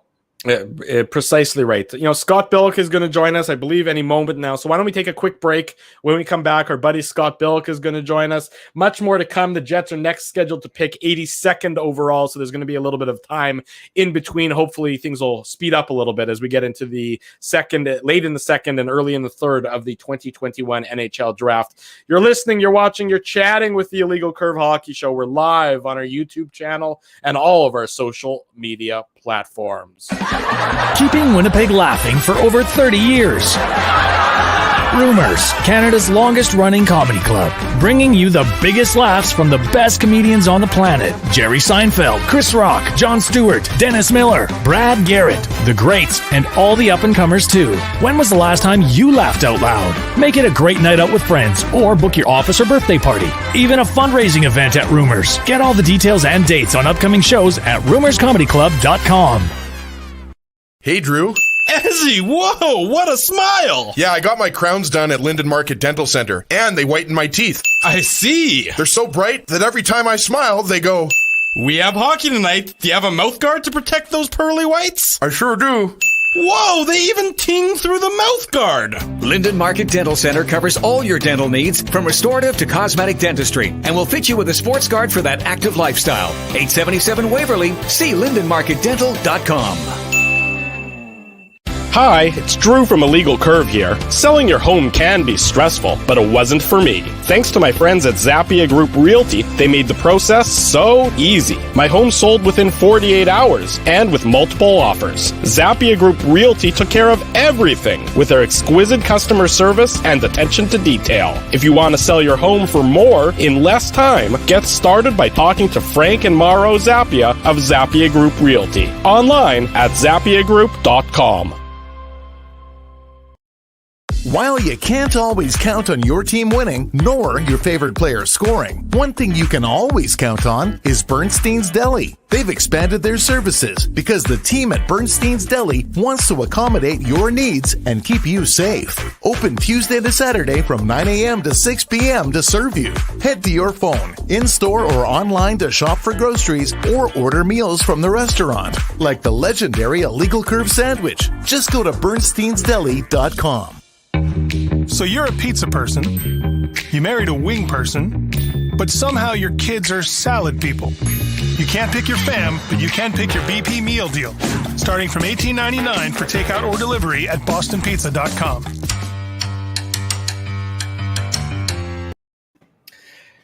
Hour and a half into the broadcast Saturday morning. Welcome back to the Illegal Curve Hockey Show. Drew Mindell, Dave Minuk, the birthday boy himself, Ezra Ginsburg, getting ready to go to a movie later on tonight to celebrate his birthday. So people that your adoring fan base can come and salute you as you settle in with your box of popcorn and maybe your juji fruit. And probably I see you as a large soda kind of guy, things like that to really, settle in and get yourself comfortable in those nice chairs. You know me, Drew. It's go hard or go home. It's all about excess for me. So I go with the large popcorn, the large drink, and then I just sprinkle I don't go Juji fruits. I don't even think you can get Juji fruits in Canada, can you? I go Junior Minch, just sprinkle those on top. And then I get back up to 250 pounds. There was a time when going to excess for you meant something completely different, but maybe those days are beyond us. Let's welcome to the program our good friend, the king of COVID coverage, but I think maybe that might be coming to an end sometime, hopefully soon. Scotty Billick of the Winnipeg Sun joins us on the program. How's it going? Mustard shots for everyone this morning? Well, yeah, no, I should. Yeah, no, my Wi-Fi. I guess my vaccine is wearing off. My 5G is not working very well. So. Yeah, no. How's it going, guys? Good, Scotty. How you doing, brother? Nice to see you. Thanks for joining us. Obviously, day 2 coverage of the 2021 NHL draft. Sounds like the Winnipeg Jets, got a couple of I'm not going to use the word steal, but a couple value picks based on where these guys were ranked among some other players. So, I know you've been keeping a very close eye on Nikita Chibrikov, and you've watched all of his games in the KHL Junior League. So, what can you tell us from your viewings of him? No, I'm kidding. I don't want to. Exactly. Not a ton, right? Because that's the thing, right? I mean, we haven't seen a lot of these guys play. I mean, we look at Chaz Lucius from yesterday. I mean, the guy didn't even play last year, right? I mean, it's just one of those weird things with. No, he played last year, but played a little, but he was injured for a lot of the year. Right, and then I haven't even learned the guy's name, Chibrikov. It is just. It's such a weird draft, right? Like it's such a strange draft because most of us haven't seen it. I mean, I'm going off of people's what people say. I mean, Lucius obviously great goal scorer. I mean, we've seen you've seen highlights of him, that sort of thing. Chibrikov, I mean, it depends who you talk to. I mean, I think Corey Pronman from the Athletic says he's the best pick of day 2.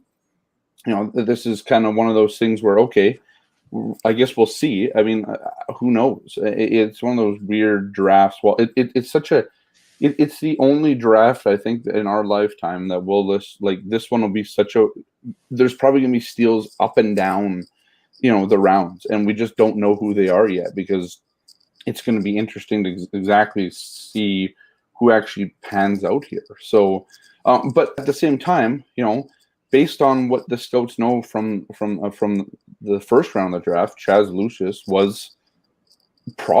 wasn't supposed to get to the Jets. I mean, I read a lot of different things that said he would go roughly in the top 10. And, the Jets get him at 18, technically, I guess 17 with Arizona not having a pick there. But, I mean, for a second straight year, the Jets get a guy who probably shouldn't have fallen to him, as they did kind of last year with Cole Perfetti. I don't know how you guys kind of thought going into the draft what the Jets would target, but when you get a player that falls kind of into your lap like that, I think you just got to take the skill over whatever. And then when it comes to Chibrikov, I mean, I think that's just one of those things where you get a guy that you just take the best player that you can and see it. And I know a lot of people have talked about, well, maybe should the Jets be drafting defensemen here? And I would argue, I mean, they have a pretty good prospect pool of defensemen, albeit a lot of them are left-handed shots and that sort of thing. But, I think you got to also replenish too kind of the forward prospect pool because you used a lot of those guys too. So, but it's an interesting draft. I mean, we'll see if the Jets pick up. I think they have 2 more picks right in this one, and as long as they don't make any trades and that sort of thing, that's all they'll have.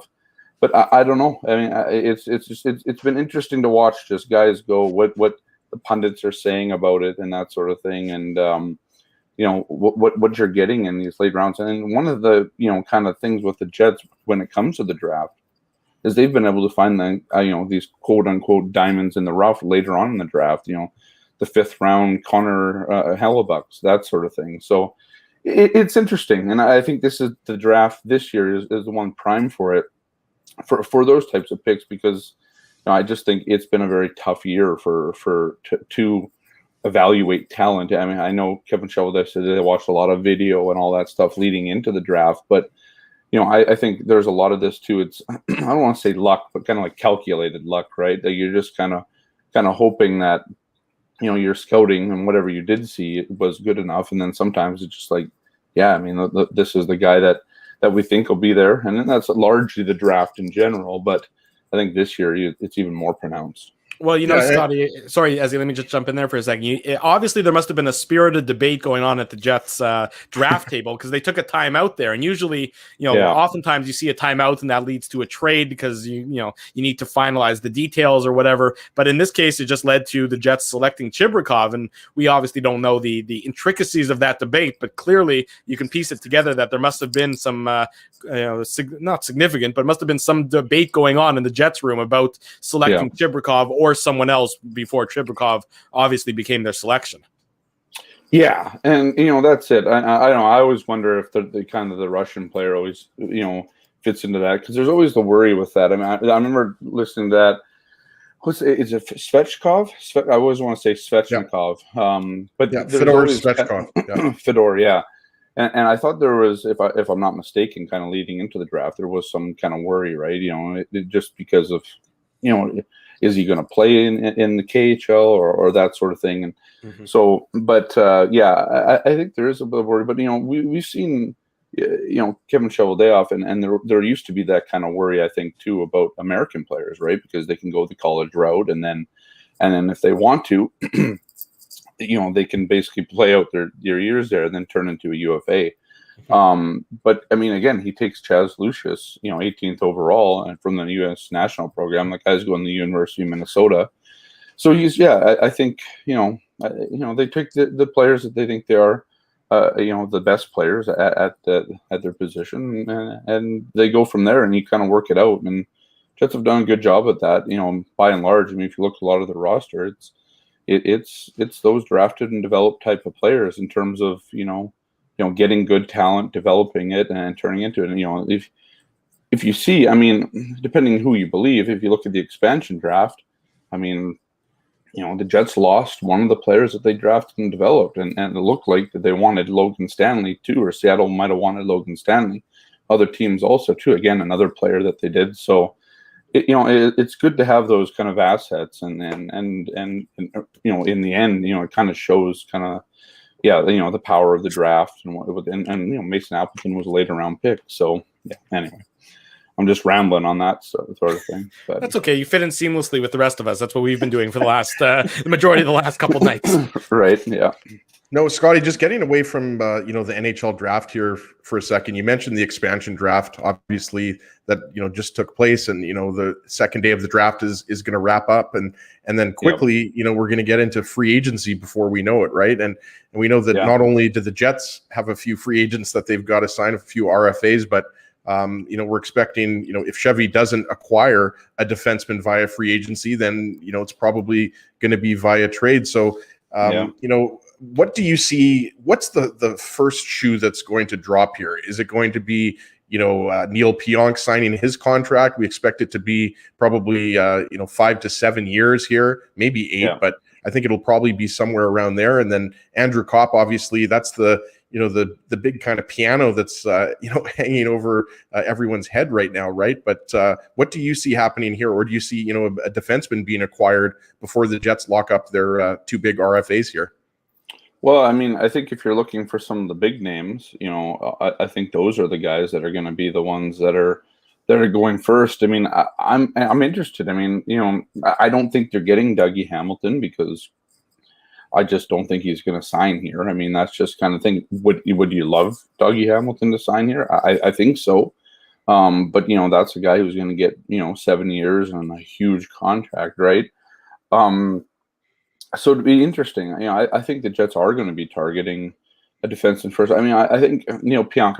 I don't think there's a huge rush there. I mean, you want to, but it looks like both sides want to be here and that sort of thing. The Kopp situation is different. I mean, you're going to have to hash out what each side wants and figure it out. I don't think this one gets to Arb, but I think if it gets to Arb, it's a bad thing. I mean, I think that they I think that just one's a little more touchy, right? I mean, it depends what you want. I was talking about this with Hustler earlier in the week, and it's like it'll be interesting. I'm going kind of off on here on what Kopp earns, right?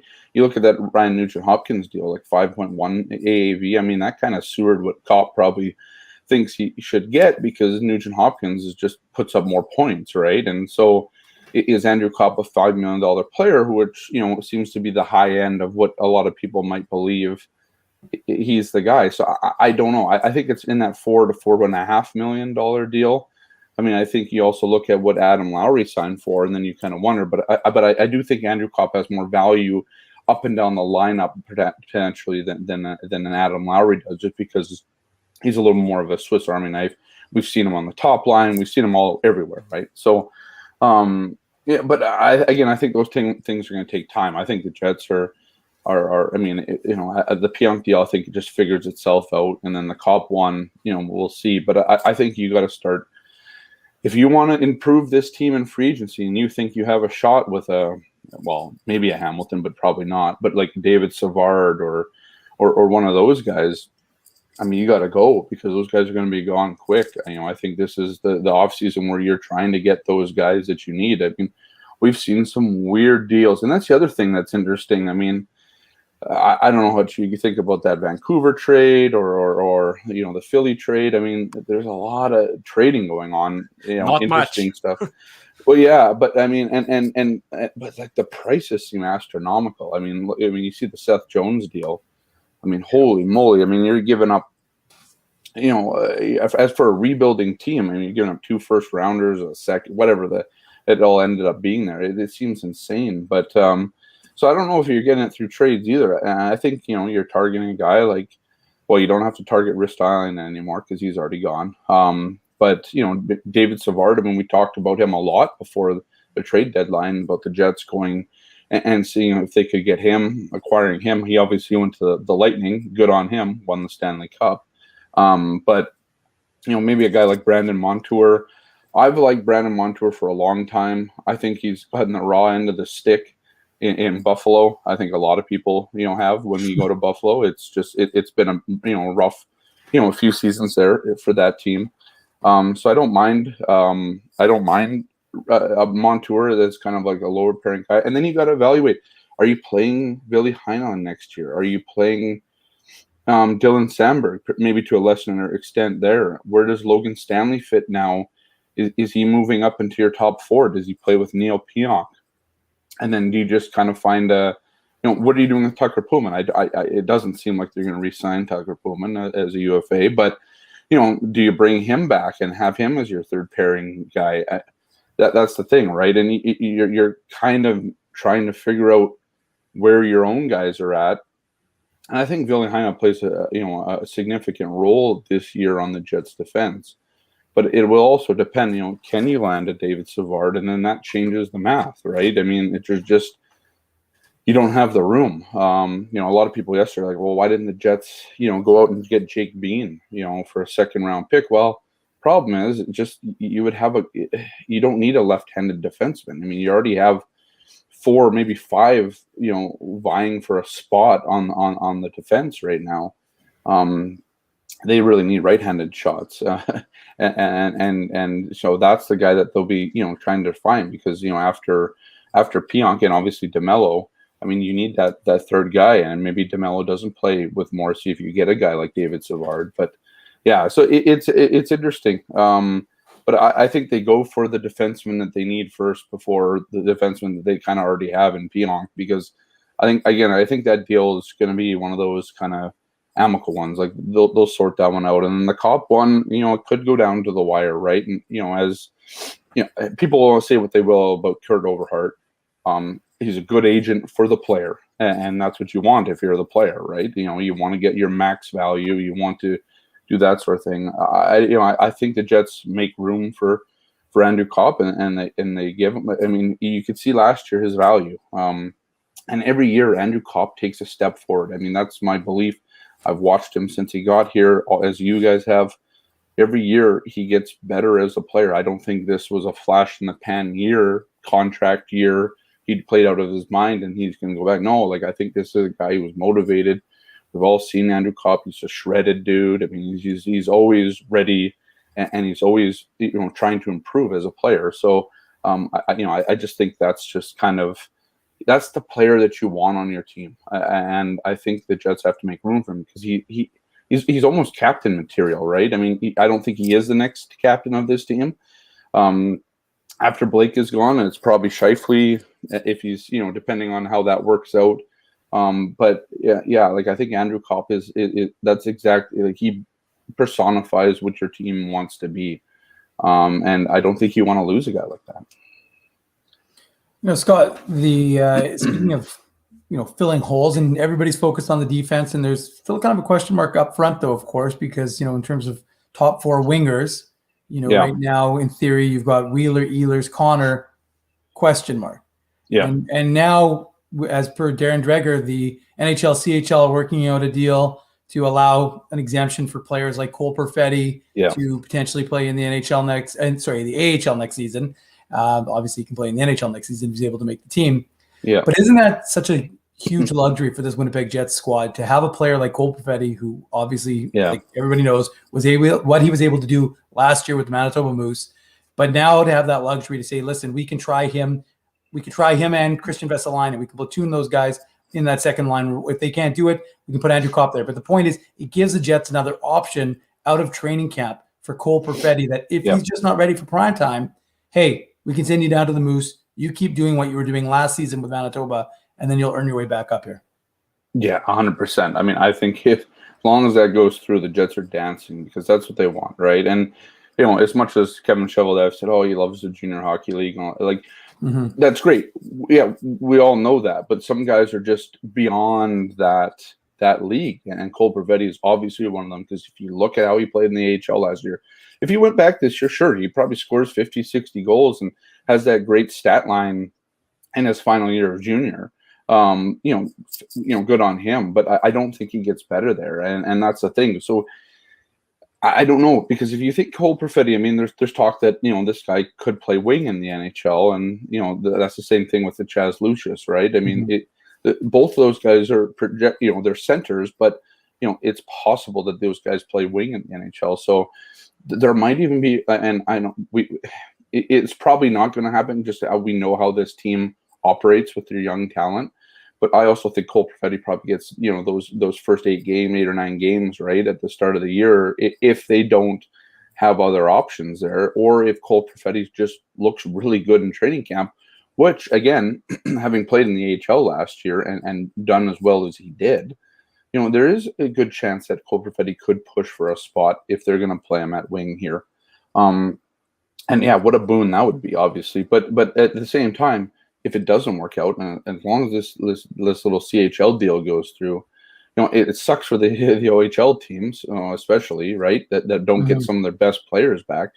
But at the same time, I mean, you know, because of the pandemic, all that stuff, yeah, I mean, be able to send Cole Perfetti back to the AHL and let him, you know, kind of marinate there and get better. I mean, it's not even marinating. I mean, you know, to kind of develop there and get better. I mean, that's huge. I mean, and that's just one of those things that, you know, at the end of the season this year, like, you know, are they really going to, you know, send some of these guys back? It's such a weird thing. And now that they're finally talking about that, it's great that, you know, because some of these guys, yeah, they did perform well. And there'll be guys that want to go back to junior too. I mean, you know, maybe that's just where they need to be. They didn't pan out as much in the AHL, and it was a tough year, and you want to get that extra year and that sort of thing. But yeah, I think Cole Perfetti, I mean, you know, the pandemic hasn't brought a lot of good things for anybody, but, you know, for the Jets, it brought Cole Perfetti, and you got to see this guy play in a pro game, and then go, you know, played well enough that he got a spot on the, you know, the World Championship team.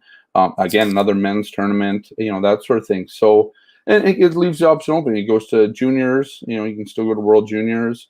That sort of thing. I mean, we saw that, you know, that might be controversial too. We saw that with Ville Heinola, and people were like, you know, why isn't he in training camp then, you know, fighting for a roster spot, you know? So that'll be another interesting storyline too, if that is the case, that they do that. But, you know, just having the ability, you know, to send them to the AHL and then potentially bring them up if there's an injury. I mean, that's huge, because if you went back to the OHL, you wouldn't have that luxury. And so, yeah, I like the idea. I hope they do that. I think it's fair, you know, kind of given the season that was last year. And, you know, I think for the Jets, maybe more than a lot of teams, it's a huge boon. Yep. Drew, you're muted. Come on, Drew. Yeah. Oh, you just dropped yourself off even better. Yeah. Sorry, there we go. I'm back. I pressed the mute button, and then I pressed the remove myself button. Just went up there. I saw. That's true. Get rid of me and just skyrockets up. I know. It's true. I can't argue with that point there. In case people were wondering if we're through the second round of the NHL draft, we're not. It's still the second round. It's still going. Yeah. It's still going on. At this rate, I saw this on Twitter. I believe the 7 rounds of the draft at the pace that they're going will end tonight at about 10:30 p.m. Oh my! So pick 60, Drew. Yeah, number 60 right now. When did it end last year? 61. Sean Barons just went as a guy. Last year. Blackhawks. I know it was forever, but like, does anybody remember? No, last year they did the whole thing in one day. Remember? No, I realized, but I'm saying, at what point did it end? It felt like it was because normally, traditionally, boys, as you know, when we're at these drafts, Yeah. we're usually done.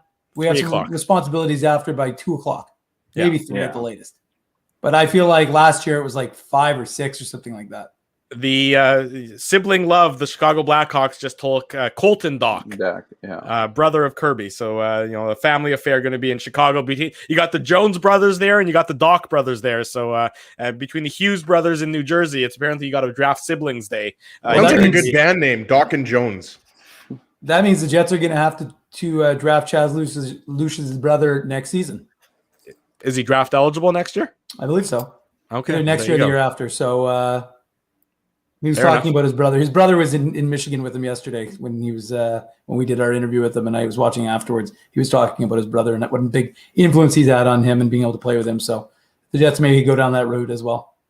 Time will tell when that happens, but hopefully by next year at this Hopefully time. we're not still on air. Yeah, hopefully the draft will be done by that point in time. It's time will tell because it's certainly they're not going quick, especially when you factor in all these timeouts and everything else. But hopefully the third round will begin to pick it up a little bit.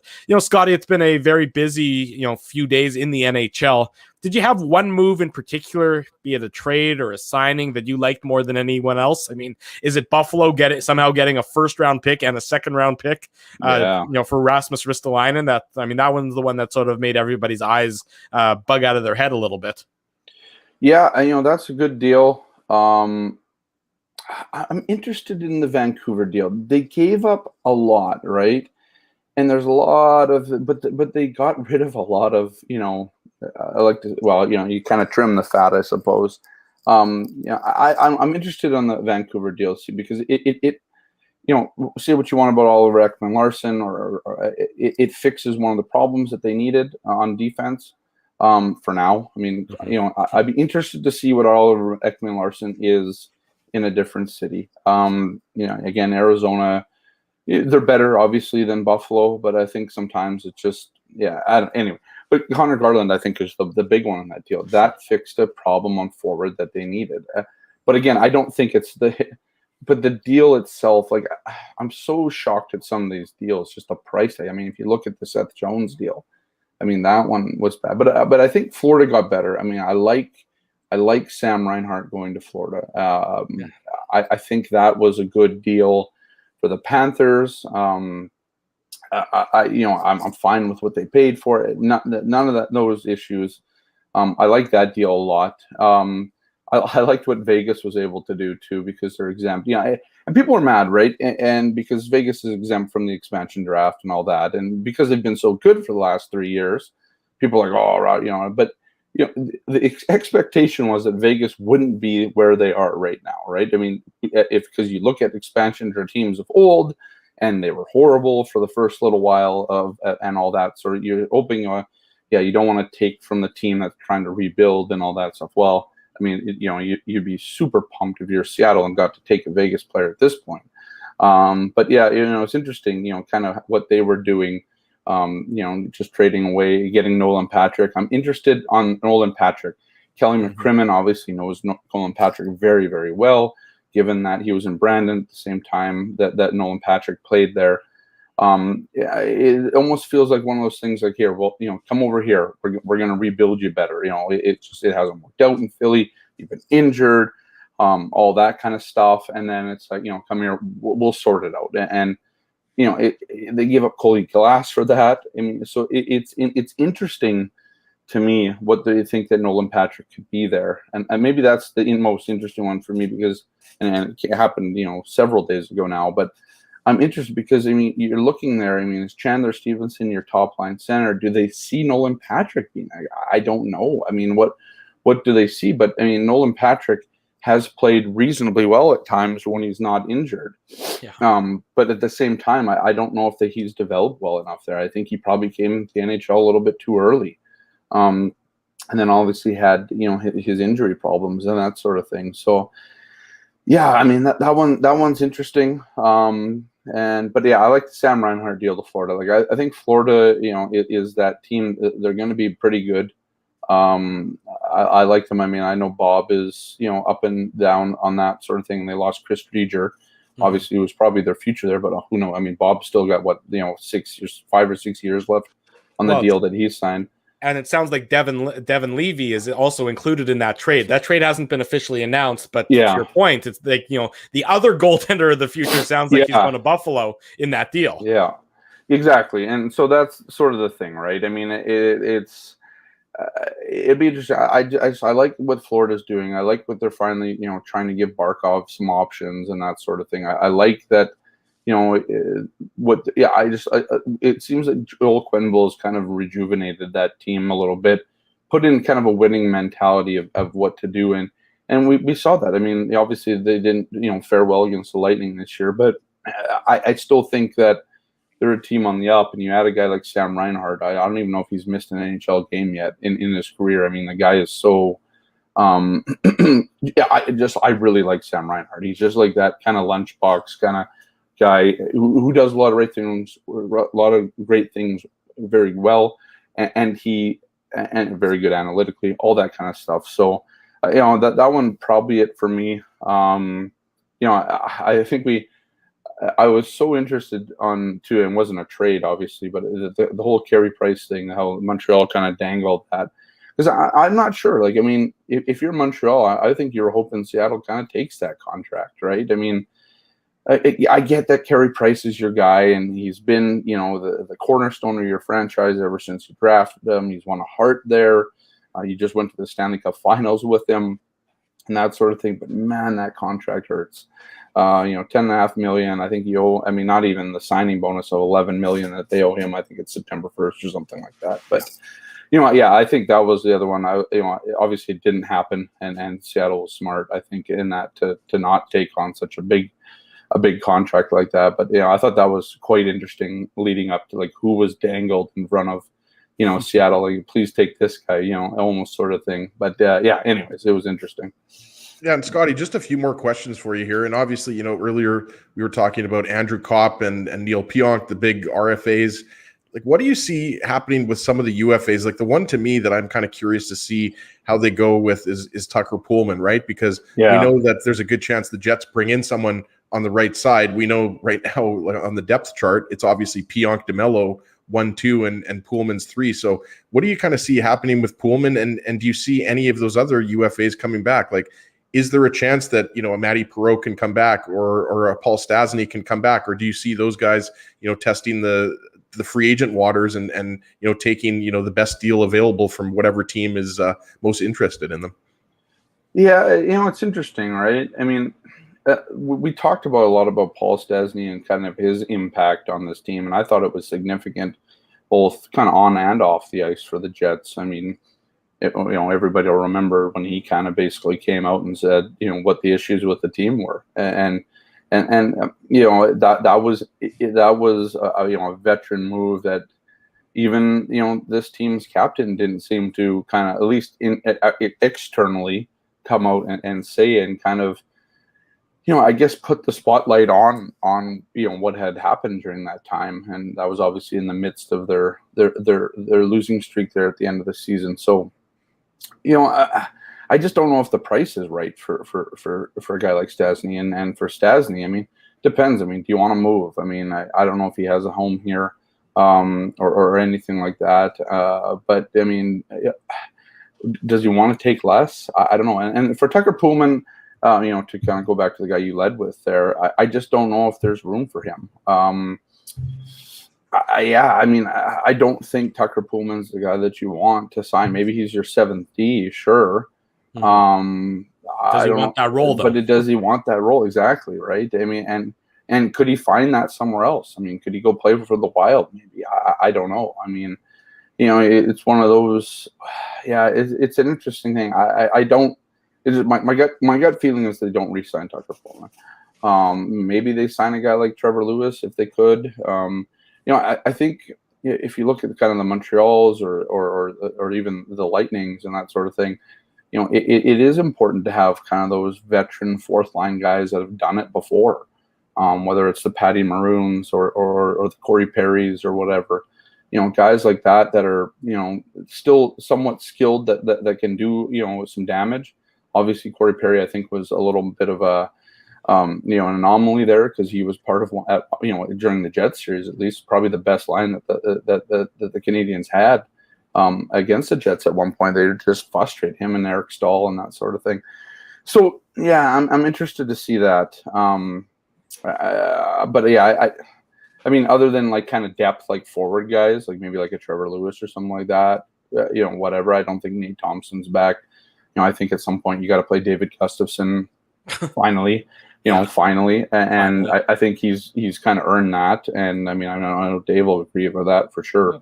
But it's one of those, it's time to let some of the young guys kind of go and take over the reins here. But I'm also cognizant of the fact that this team believes there's a 3-year window before the likes of Mark Scheifele and Connor Hellebuck and Blake Wheeler, these contracts are up, and then you don't know where your team's at after that. If you don't re-sign these guys, you start rebuilding. Who knows?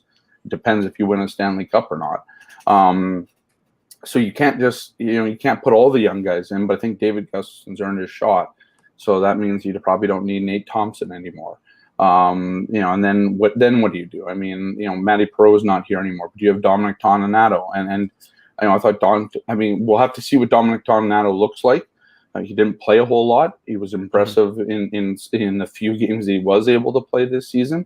But yeah, I think you got to look at Jansen Harkins. You saw Christian Vesalainen waiting, kind of for his kind of full thing. And these guys seem right. I think Christian Vesalainen is ready. I think he's ready to come in and play that Mason Appleton role. I mean, it might be a different looking. It's not going to be driving to net maybe all the time, but I think Christian Vesalainen brings more skill to the lineup, and if, again, given the opportunity to display that skill, I think there's something there. So yeah, for the UFAs, I mean, you're probably getting some veteran presence on the fourth line. We know Paul Maurice likes that.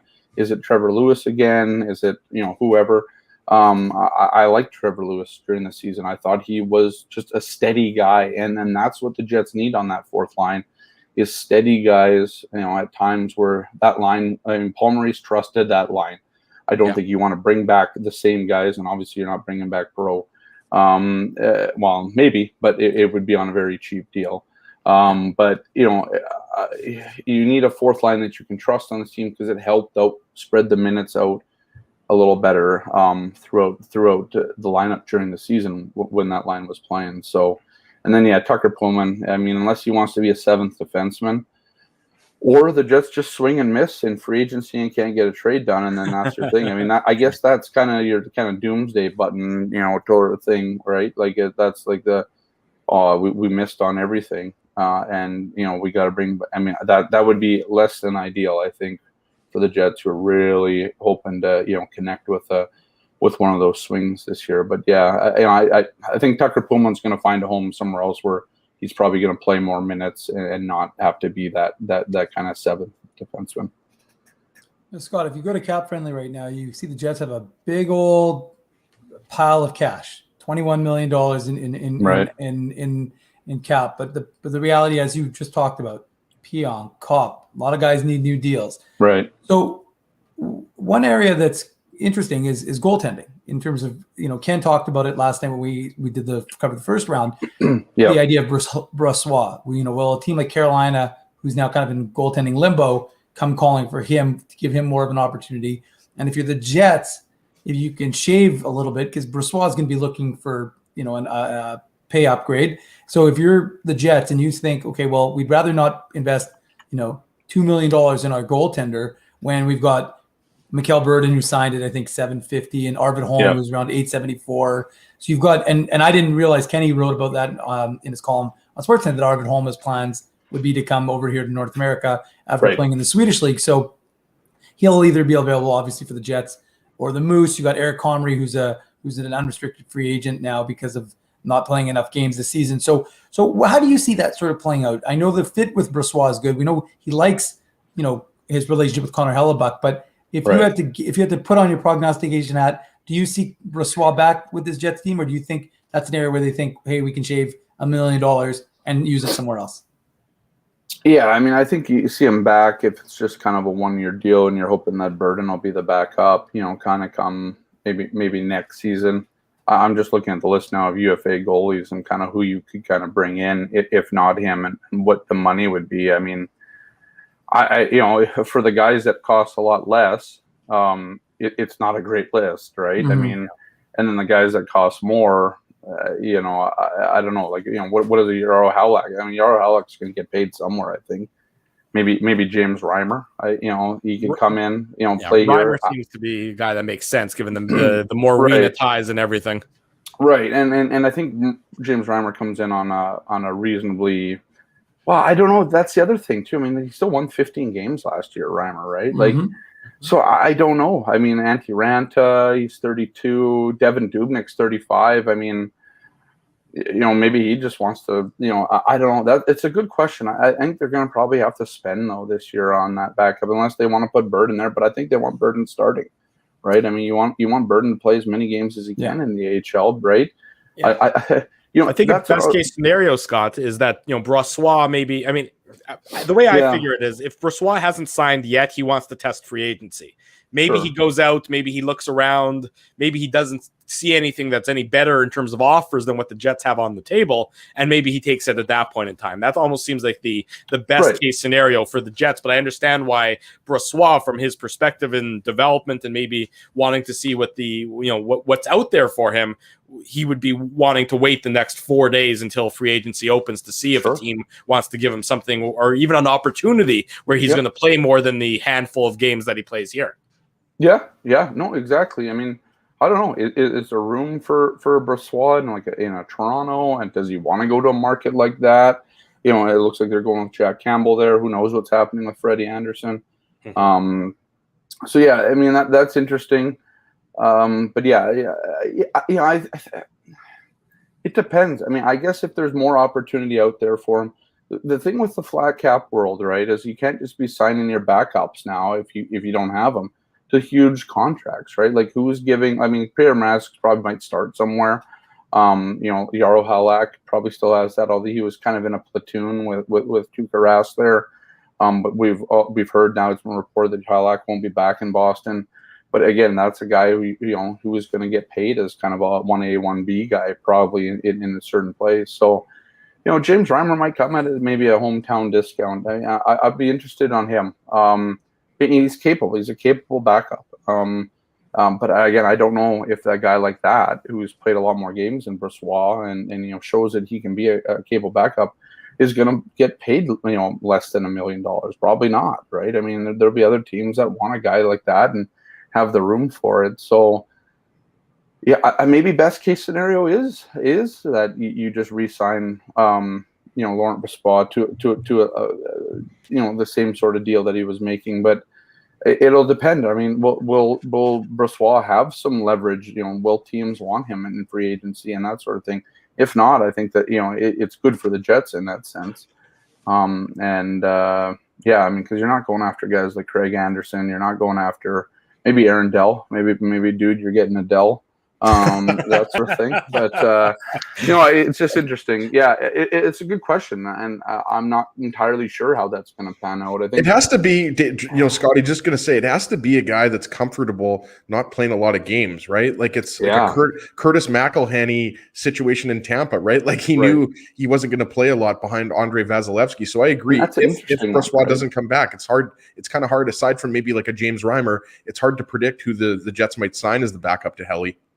McElhenney is not a bad option either. I mean, he's 38. I mean, it's probably not ideal. But again, when you're going to play Hellebuck 65 games out of the 82-game schedule, then maybe that just does make sense, because you're like, okay, and you kind of hope your defense is improved and that sort of thing. I mean, McElhenney wasn't great in the backup role, but he didn't.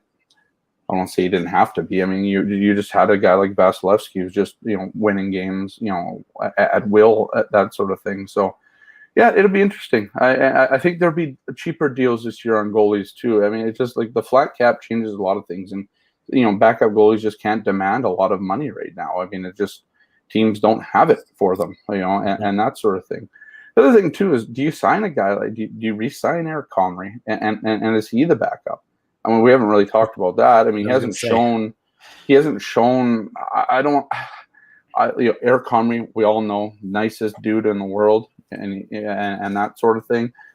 I think, I'm not sure if he's just the capable NHL backup. I just don't know. I mean, The problem for him is he's never really been handed that opportunity. I know, and that's the other thing too. He's kind of an unknown, right? I mean, he gets picked up by teams and he plays 1 or 2 games, and some of them he wins, and some of them he takes a lot of, he takes a beating like he did in Detroit there, I believe. Yeah. But at the same time, I mean, he would also be the cheap guy. I mean, who's signing Eric Comrie in this offseason? So if maybe that is the the panic button for the Jets there. Well, you just re-sign Eric Comrie. I mean, they wanted him at some point to be the backup here, and it just never panned out. I mean, obviously, he spent 2 years kind of on the waiver wire, bus and going around and around on that thing, and so that didn't work out. That's very not well either. Scott, I would say that's not an unreasonable expectation, though. Like because of the familiarity with the organization that they have with him, for sure. I think Eric Comrie would like to re-sign here, but there's just like there's no room for him in the AHL anymore. I mean, I don't think this guy wants to play in the ECHL. No. And to be fair, I think he could sign somewhere else and play AHL minutes and a lot of them. So, if all else fails, he might be your backup. I'm just not sure if he's the backup that the Jets need. I think but I don't know. Again, the relationship with him and Connor Hellebuyck, we hear that it's fine, but does it work in the same way that it had with Laurent Brossoit, where it just seemed like those two, they train with the same guy. They all do, everything is kind of done together. Like they were a true kind of tandem duo type thing where it was very obvious what the roles were. I don't think that would change with Eric Comrie. Obviously, we would know what the roles are. But part of it is just like, does it fit with Connor Hellebuyck? And Connor Hellebuyck seemed very tranquil with Laurent Brossoit, and that's a nice way. It doesn't get much more tranquil than Eric Comrie, I would suggest. And they do share the same agent. They had some overlap, obviously, in the minor system. So I mean, like, it's funny, Scott. Everybody loves to be an expert as to what Eric Comrie is. Oh, he's not this. Yeah. There's no real body of work to say what he is at the NHL level. He's never been asked to say, the main goaltender goes down with an injury. Okay, play the next 5 games. Right. You give a guy 1 game. Okay, and he didn't have a great game. Tough. That's tough. That's what I mean. So it's not an easy role to have. Yeah. And especially when your games are with other teams that you get picked up on waivers, thrown to the wolves, and you get picked up most of the time on waivers by bad teams who are looking for help, right?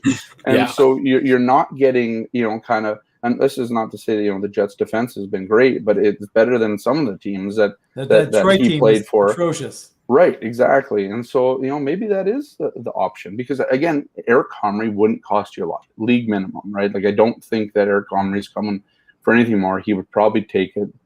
And, he's talked about it. I mean, he'd like to stay in Winnipeg. I mean, that's just like, this is his home. He's always liked it here. We've always been super excited every time the Jets reclaimed him off the waivers.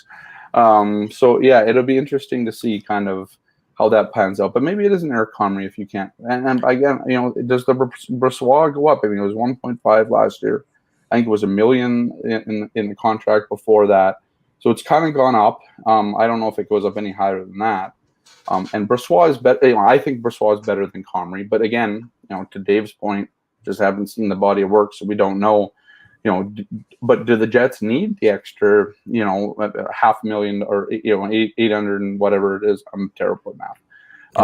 But whatever that $800,000 roughly, do they need that cap space in the end after done all the stuff that they've done? And maybe that's kind of where it waits. Maybe Eric Comrie is just like, hey, there are the options there, but and maybe who knows? Maybe there's a handshake agreement there that they'll take him if not. But I mean, Eric Comrie has also got to worry about his own future too. So.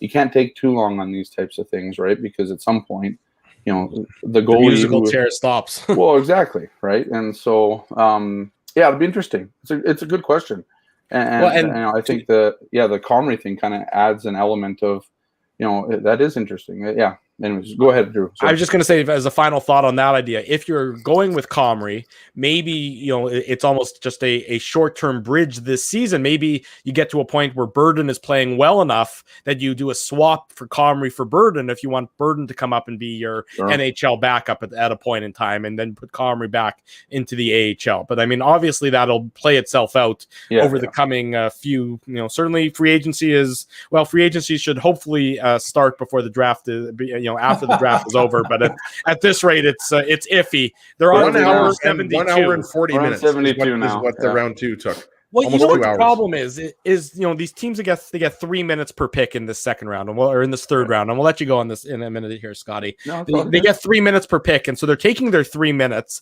and then they're making a trade, and then the clock resets. So that's just what happened with the Blues and the Sharks. The Sharks were on the clock, took 3 minutes. Then they made a trade with St. Louis, and now St. Louis gets another 3 minutes. I mean, you might need to do something about that where you just, if you make that trade, the other team doesn't get the full 3 minutes back. It's getting a little bit tedious at this point in time. 4 hours last night to do 32? Was it 4 hours? I guess 31 picks because I think we went Arizona. we go 3 hours and 45 minutes is how long our broadcast was because. Well, first of all, it doesn't start at 7. The first pick didn't start till 7:20. Right. Right. Yes, because God forbid you have a pregame show from 6:30 to 7 or something like that. And they're still showing like NCAA 3 highlights on ESPN though. That's a bad. Yeah, I shouldn't joke about that. I mean, anyways, I whatever. It's a long night. It was a long night, and I mean, and then capped off by the Montreal Canadiens. Yeah, so that was an interesting. Yeah, that's a whole nother topic. That's another show. Discuss that thing. Yeah, I mean the Jets are what 10 picks away now. They're 82, right, in the third round. Yeah. So hopefully there's not a lunch break here or something like that in between. So the lunch break might be Ezzy eating his own arm. As this keeps going and going and going. We're going until 1 o'clock. For everybody in the audience, just for the record, we're going until 1 p.m. After 1 p.m., our families, unfortunately, are going to require a little bit of our time. But any of the news at that point in time will be available on the website, illegalcurve.com. So and the Winnipeg Sun. And, of course, the Winnipeg Sun, where Scotty is doing the yeoman's work that he always does as well. How was your vacation? You had a nice vacation? Can we talk about Ted's outfit, Scott? Oh, I wanted to. He's my boss, so I didn't want to just lambaste him. But my goodness, I mean, the tie-dye shirt or whatever the heck he was wearing, the hat. I mean, good on him. The hat was fine. I don't know what he was wearing. That shirt was something else, though. What does it say about me that I wanted to know where he bought it? Because I would totally wear that shirt. That's not the Ted that I've seen very often. So, anyway, whatever. I like Teddy showing us a little bit more of his personality, Scott. Right? Yeah, good on him. I mean, we're on camera now for a lot of these things, right? So everybody's kind of doing their thing. I mean, I did mustard shots on your show, and I had a flute on Kenny's show and headbands at one point, and. So you just kind of go. So I don't know if you guys are watching, and you could probably want to kick me off. But the whole Jeff Gordon thing on here, man. Like last night, I don't know if the one guy, the most hilarious thing of the first round is I don't know who the host was last night on the thing, but they have this John Bucci-Gross. Oh, is that who it is? Okay, yeah. So they have a camera shot of Chris Drury in the room, and then John's like. Oh, hey, Jeff. Yeah. You would kind of know what's going on in there, wouldn't you? I'm like, oh my goodness! Like that guy just got canned over nothing there, and now you're asking him to talk about his former team after getting oh my goodness, that was pretty funny. I was surprised there wasn't more on that. Well, there was some stuff on social media on that because he pretty much just sewered. Oh, that was funny. Anyways, I'm laughing now at last night's stuff, but. Anyway, yeah. Thank you, Scotty. We'll let you go. Go on with your day. Thank you, guys. I appreciate it. Thanks, Scott. Thanks, Scotty. Yeah, have a good one. Talk to you soon, buddy. There he goes. Scotty Billick joining us here on the Illegal Curve Hockey Show. We are 2 hours and 23 minutes into our broadcast. The Jets have made one pick today. Holy. Clock continues to tick down on both of our lives and this 2021 NHL draft, which is certainly taking its time. The Jets' day 2 selection so far, Nikita Chibrikov, coming out of Russia. He's a right winger, highly skilled, some people thought that he was going to go higher. A lot of the draft scouts, the draft experts, had him selected earlier than he went, but the Jets apparently getting some value for him at number 50. I'll tell you what, Shiverkov's going to be available to the media at 1:00. Is that what's happened? I haven't seen that. Okay. Yeah. So there you go. Good to know. We'll see, of course, about getting the when the Jets make their next selection. So time will tell on that front. We're going to be with you until 1:00, and then we'll turn everything over to Dave M and illegalcurve.com for the remainder of this afternoon's draft news. It might be tonight by the time this is done. It might be tonight. It might be cutting into your movie watching there, birthday boy.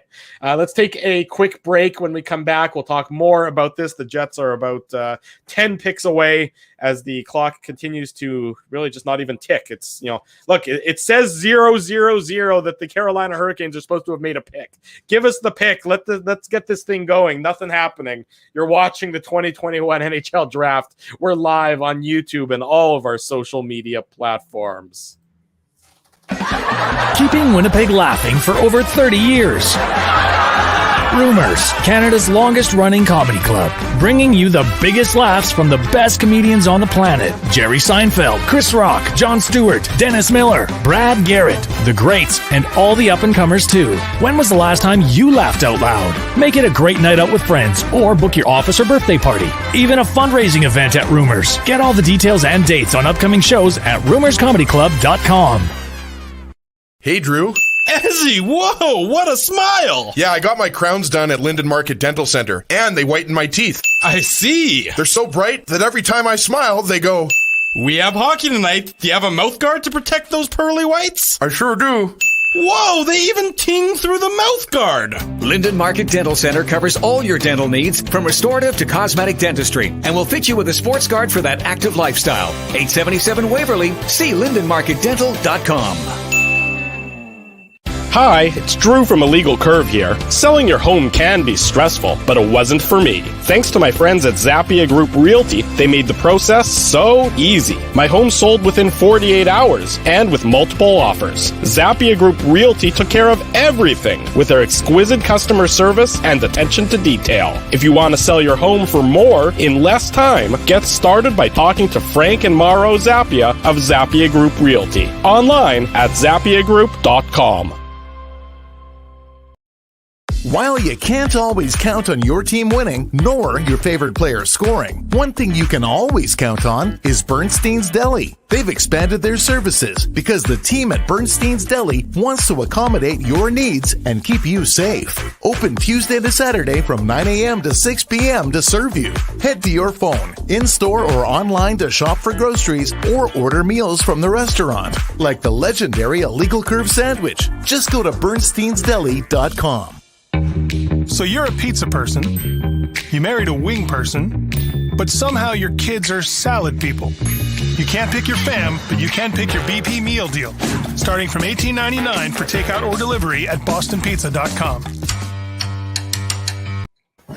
Shortly before 12:30 in the afternoon, welcome back to the Illegal Curve Hockey Show, our Day 2 coverage of the 2021 NHL Draft. Hopefully, the Jets will make their third-round selection before we wrap up this afternoon's program. We remind everybody all the latest news, all the latest availabilities, audio, etc., will be available on illegalcurve.com at some point. I'm not necessarily obligating Dave Minuk to sit by his computer for the rest of the afternoon, but Dave M will certainly get all that good stuff up there for you throughout the course of the evening. And but I am obligating you, Drew, and you, Dave. Well, Dave, not so much, but during the commercial break, this happened. What is that? So you are obligated to wish me a happy birthday. This is an Applejack, which Dave M knows is one of my favorite things. Is this Guns? Oh, it's a Guns, baby. Shout out to Guns in the North End. Obviously, they make so many good things, but their Applejack. Dave has put three candles on my Applejack. I think which represents Dave is the 3 decades. 13 years apiece, bro. There we go. So are you guys gonna start singing, or am I gonna blow these candles out here? Blow it up. I'll be honest. I'm looking to see if you're going to catch your beard on fire. That's what I'm waiting for right now, is to see if you're going to catch your beard on fire, because that will be. Tell you what, if that happens, we just end the show at that point in time. We're done at that point. We just shut down this whole operation. It ends with Ezzy catching his beard on fire, and there's no better way for this entire operation to come to a conclusion. So yes, hang on. Blow real question before you do. Do you guys blow and then sing, or do you sing and then blow? No, you blow then sing. You're in my house. That's the rule. That's my rule too. It's a big family rivalry here. Laura thinks we're all crazy that we blow and then sing. Apparently that's a Winnipeg thing. I don't know about that. We'll let other people chime in. Though. Are you guys saying David Smith doesn't want us to then sing blow or blow then sing, Dave? I blow out the candles, then everybody sings, bro. I agree with Dave. What do you do, Ezzy? I think we usually, I don't know. I mean, I think it's kind of. You've had 39 birthdays. Can you think back to one of them? That Applejack is going to be nothing I'm left blowing, of it. Are you guys singing or not? Because if not, I'm going to blow these candles out. Blow the candles. I don't think anybody wants to hear us sing Happy Birthday. Happy birthday to you. I think the way you should do it, boys, is you blow the candles out. I was going to say, I usually blow the candles out as you're singing. Well, happy birthday, regardless, from everybody at Illegal Curve and all the people in the chat and everybody on social media, and of course your family, most importantly. That's right. Are we his family or his actual family? Oh, Big Dad is going to town on that Applejack. Hang on, let me mute that microphone real quick. Nobody wants to hear that. As much as I knew he loves the Applejack, all I could think about was the amount of crumbs he is going to create that I'm going to have to clean up the moment he leaves. It's true. Your house has got a hole in the wall from him, and it's going to be covered in crumbs. The hazard pay that I charge Illegal Curve is unbelievable. If you haven't had an Applejack from Guns, I mean, please go try one. They're just so good. Are you going to have a cake tonight? I'm not sure. I mean, I'm definitely going to be eating because it's my favorite pastime. But I'm not sure what we're doing. As I mentioned yesterday, we're checking out a movie tonight, Space Jam. Very excited. So I'm not sure if there's going to be a cake involved. Will there be movie popcorn? Oh, absolutely. He already talked about that. It's going to have extra butter on it. I've been craving for basically 2 years now. You can order it on Skip the Dishes, right? I didn't know that. No, true. Have you done that? It's a sort of a bold decision. To buy popcorn via Skip the Dishes? Yeah. No, I haven't done that. I didn't know you could do that. I'm not a big popcorn guy, so I've been. You see, I'm not either, Dave. That's funny. Yeah. What? But popcorn's fine, but it's not like amazing. If I'm going for a salty snack, I'm going for probably a chip more than a popcorn. I like both. I like it all. Like I said, excess. I want everything. All right, what pick are we on right now? Let's get this thing. Let's get this thing back into 75. This draft's not going to end until 4 o'clock. Yeah, 75. So at this rate, same as Drew's age.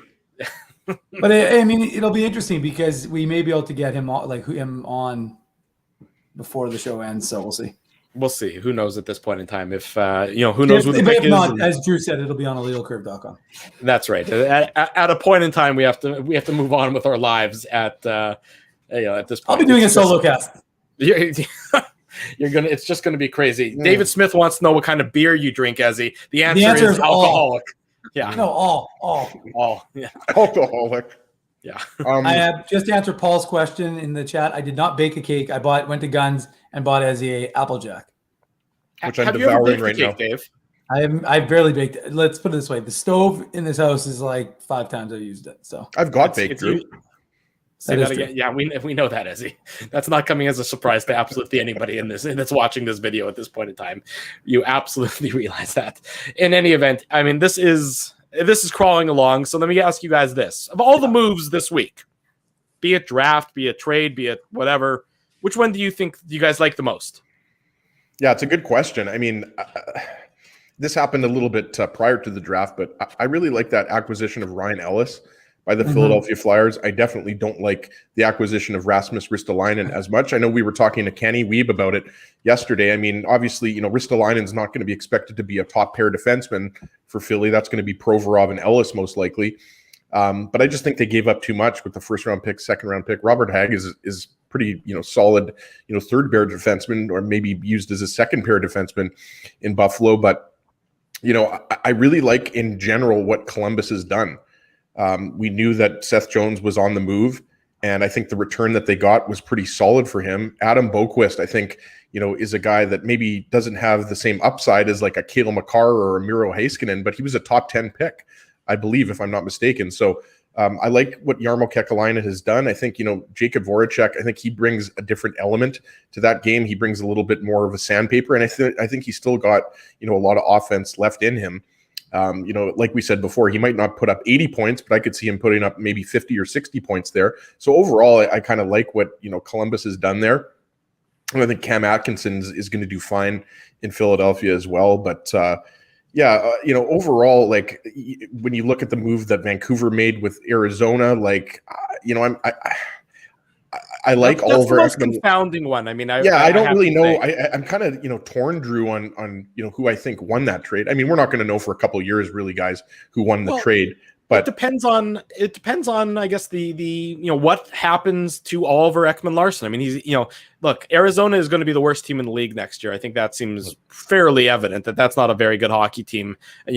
Connor, they just don't have a lot of talent. I mean, it's really that it's really that simple. Connor Garland was one of their best players, and now he's not there. The guys they got from Vancouver are all really at the end of their career, and the reason they acquired them is only because they have 1 year left on their deal. They get out from underneath the Oliver Ekman-Larsson deal. But from Vancouver's perspective, you're happy to get Garland, you're excited to get Garland, he fits what you need. But what you're sort of committing to your back end, going forward, you got Oliver Ekman-Larsson on a big deal for a number of years, you got Tyler Myers on a big deal for a number of years. Nate Schmidt is still on your books. You have to assume there's got to be a trade there to get rid of that contract. Yep. Because clearly things just haven't worked out there. And yes, and you're going to have to pay Quinn Hughes very soon. That you're going to have to pay him a big deal. It's going to be similar to Cale Makar, right, Drew? Very similar contract, I think, coming for him. Less, not at the $9 million a year mark, because I think Quinn Hughes. I don't think it's going to be that far off. Boy, if you're paying, I mean, look, Quinn Hughes is a very good defenseman. He didn't have a great year, but nobody in Vancouver had a great year. I mean, how much money can you have tied up on your back end? I mean, that's at a point in time in a flat cap scenario. I mean, you look at this, let me pull up Vancouver's salaries here. I mean, you got, if you're going to, let's say for argument's sake, you're Vancouver and you get Quinn Hughes for $7.5 million a year. And it's probably going to be something like that. So you got Myers at 6, you got Ekman-Larsson at 7.2, and if you're going to get Hughes at 7.5, that's $21 million, wrapped up in on your back end. That's a lot of money to have wrapped up on your back end. And that's why you expect them to trade Nate Schmidt, right? Like, well, if you factor in Nate Schmidt, that money's closer to $27 million on your back end. Unbelievable. What do you have? What is your team? You got some talent up front. You got Pettersson. You're going to have to pay him, obviously, a big amount. You got Besser. You got Horvat. You got JT Miller. Boy, I mean, you got. I think you need the Sedins guys to come back on the ice. I realize, they're in a player personnel kind of management role with the Canucks right now, but I think it wouldn't hurt if those guys could, put the skates back on and maybe play on the Canucks second line. It's just you're getting to a point where. There's a salary cap. It's not moving anywhere. You have a lot of money wrapped up already. I mean, you look at it, as they stand right now, they have $46 million. Never mind, include their goalie. Sorry. They have, $55 million wrapped up, with players on their team. That doesn't include re-signing Pettersson. He's an RFA. That doesn't include re-signing Quinn Hughes, who's an RFA. That doesn't include re-signing Connor Garland, who's an RFA. So if you're Vancouver, you've accumulated some talent. You got some nice pieces there now. But, can you fill them out with other guys on your roster? Or is it going to be an Edmonton Oilers situation where you're almost too top heavy, where you just where you're not able to have a 4-line team?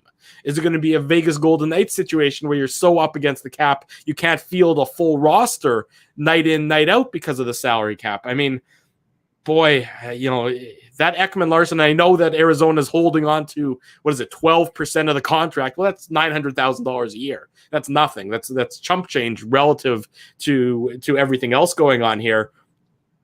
Is the price to acquire Garland too much in having to also acquire Ekman Larson. I think so. You do think so? Sorry, go ahead. Oh, yeah. I'm talking. Yeah, too much. no. I mean, I think so. I'm glad you said that, and I didn't have to say that, Drew. But no, I mean, look, Vancouver, like you said, I mean, they're building their team around Elias Pettersson and Quinn Hughes, and Bo Horvat obviously as well. But yeah, you're not going to leave yourself a lot of room, especially when it comes to trade deadline. I mean, I don't think as it stands now, Vancouver's a playoff team, and they're in a bad division. I just don't think you get rid of the Louis Eriksson contract. Okay. You get rid of the Jay Beagle contract. Like, let's be honest, guys, those guys are, towards the end of their career. I mean, I don't even know if Louis Eriksson ends up playing at all for the Coyotes. He might not, but I don't necessarily know that you can say they got better with that trade. I mean, I put it this way. I mean, yeah, you get better, but what I meant is long-term, do you really get that much better? That's what I wanted to say, because you bring in Oliver Ekman-Larsson, but now you're going to most likely have to trade Nate Schmidt, right? So yeah, they're going to be, I think, a competitive team. Like, I could see them, pushing for one of the last spots in the Western Conference. But I mean, this team is very far away from being a contender. And that's, sorry, Dave, go ahead. You're muted though, buddy. Dave, you're muted. I'd like to know, other than why I'm muted, but what I'd like to know is, how is it possible we've done almost 7 hours of broadcast and the Jets made 2 picks? Because they're trying to kill us here slowly. It's actually unbelievable to me. And look, it's not as if we've just filled this with a fluff. We had real great conversation from Craig Button and Ken Weave yesterday.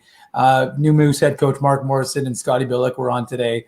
And obviously we had Chaz Lucius on with us yesterday as well. But I mean, it's actually and Ezzy eating his Applejack, but it really is unbelievable to me how inefficient. It's wild, because it really should be so much more efficient in theory, but it's just unbelievable how inefficient this draft has been run. No, because it's one thing last year where, it was the first time ever and you were kind of doing it on the fly, and I get that. But this year it really is inexcusable, because it actually is, like Craig talked about it last night. This is one of the premier events for the NHL. And this just is amateur hour at the Apollo. It really is. Like, this is ridiculous that you're not even done the third round yet.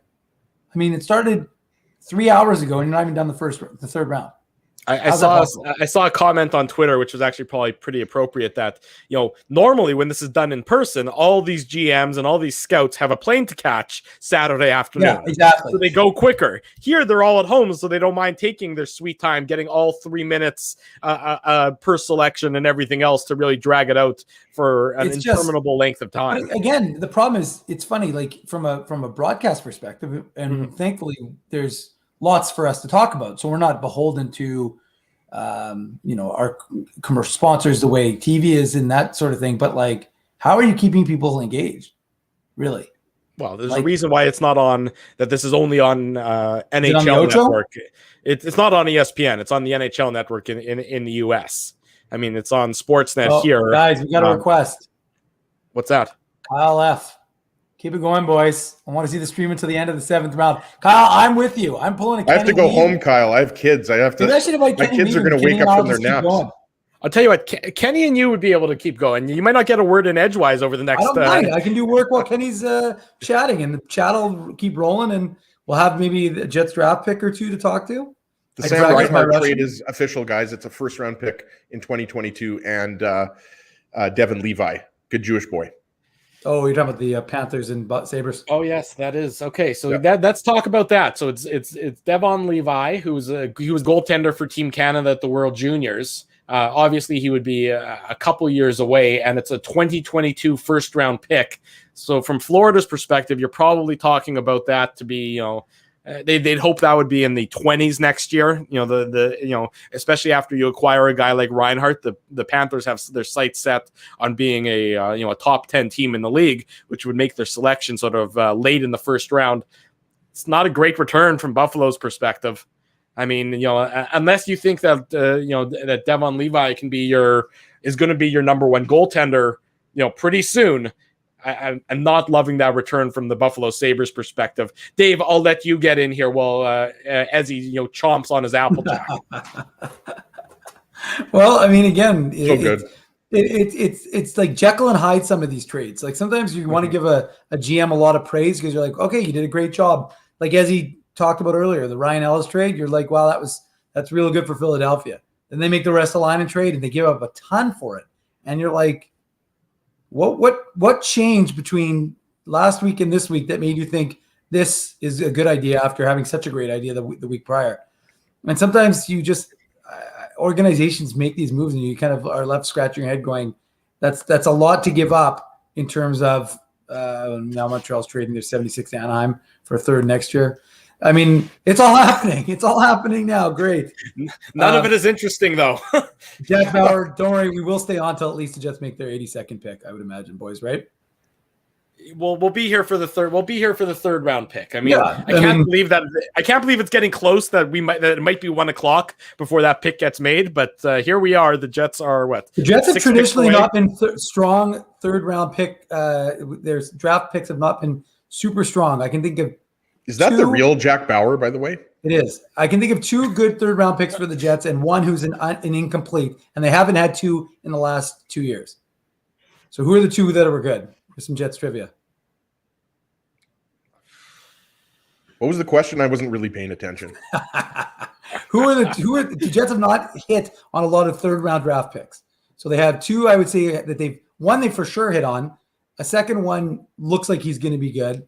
And the third one is Adam Lowry was a third round pick. So Adam Lowry is one of them. Yeah. Are you getting that because Craig Penner said it, or because you knew it? No, I'm getting that because I knew that one. That was the easy. The other one. The other one's currently playing for the Moose. Johnny Kovacevic. Nathan Smith. There you go. Although I saw your eyes looking to the right, Drew. It looked like you were looking at a computer. So questionable. I'm outraged at the accusation there, Mr. Minuk. That's them's fighting words that if we ever get away from our computers here. Now, I would agree with Craig Penner. Jimmy Lodge wasn't a great third round pick, but he did give us the opportunity to say, "Don't touch Jimmy." And he also had a remarkable, if you recall, he didn't score a goal all AHL season, then had a hat trick in the last game of the year against the Texas Stars for the Manitoba Moose. For all those who would recall it. I think that all those who are recalling it are you and Jimmy Lodge. I got to tell you, I think that's the grand total of all those who are recalling that piece of information. Jimmy likes Ezzy, if you're done chewing, do you want to chime in on the Reinhart to Florida deal? Well, I mean, Devin Levi, we all remember what he did with Team Canada at the World Juniors. Yeah. So he's obviously a good prospect, and you get a first-round pick. Is that enough for Sam Reinhart? I mean, what's pretty clear here, guys, is that Kevin Adams is not only tearing this down, he's bulldozing it, right? Like the amount of players that he's moved is ridiculous. And the big one that still to come is most likely Jack Eichel. And I think, guys, I'm starting to lean more towards Eichel is going to be traded, closer to the season starting, just based on his injury. We know that, he's dealing with that injury. So Eichel's the big one, and you hear LA might be the front runner, but you hear that the Rangers also want Jack Eichel. The Ducks are in on him as well. Is it a good return?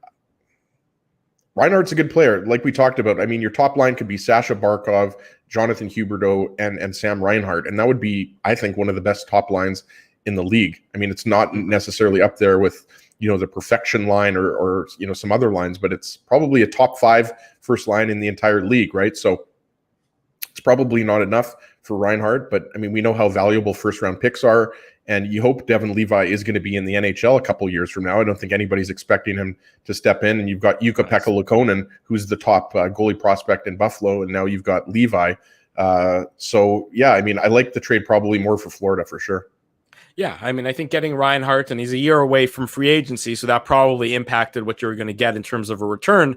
But of the litany of trades that have been made in the last 96 hours, give or take, I mean, this one from Florida's perspective is, I think, going to help them immensely next year. That's already a pretty good team. That's only going to be better because they're not subtracting anything from their roster. They're subtracting from their futures, which is certainly a factor, of course. Well, and you've got Spencer Knight, right? Spencer Knight, they have high hopes for. They drafted him, 13th overall a couple of years ago. So, I mean, when you have the luxury of a Spencer Knight in your system, you can afford to trade Devin Levi. So that's even more reason why you can make a strong argument that face value right now, even though the trade just happened, that it looks like you got to give the advantage to the Panthers. I would agree with that. Unfortunately, blocking Spencer Knight, of course, is Sergei Bobrovsky and his $10.5 million a year contract, or $10 million for the next 5 years. So that's sort of a bit of a problem as it were. But that's for Florida. Will obviously have to deal with that in their own time. But when you have a defenseman like Aaron Ekblad and you got the forward group that you mentioned before, and you got other young players coming through their lineup, it's things are looking pretty good there in Florida. And it's funny, they both end up with both Sam Bennett and Sam Reinhart. Both of those guys were drafted. Was that in the Philly draft? I'm trying to remember if that was the Philly draft a number of years ago, where they were both selected, quite high, both the top 5 picks. If my brain still works. Yeah, Reinhart went second. Yeah. And there you go. And Bennett to Calgary, where it never really panned out for him, but he looked good in Florida. Yeah, I think that's exactly what it was. If I recall correctly, we were broadcasting that night, and it certainly went faster. I think we actually spent our entire time in Philadelphia and flew home faster than this third round of the draft is going. There you go. Okay, fair enough. The Jets are 2 picks away. San Jose is on the clock, and then the Winnipeg Jets are going to be up. So we will undoubtedly, barring another timeout or things of that nature, going to bring you whomever the Jets' 3rd round pick is going to be on this afternoon's show. And then, of course, you'll be able to hear from that selection on the website, illegalcurve.com.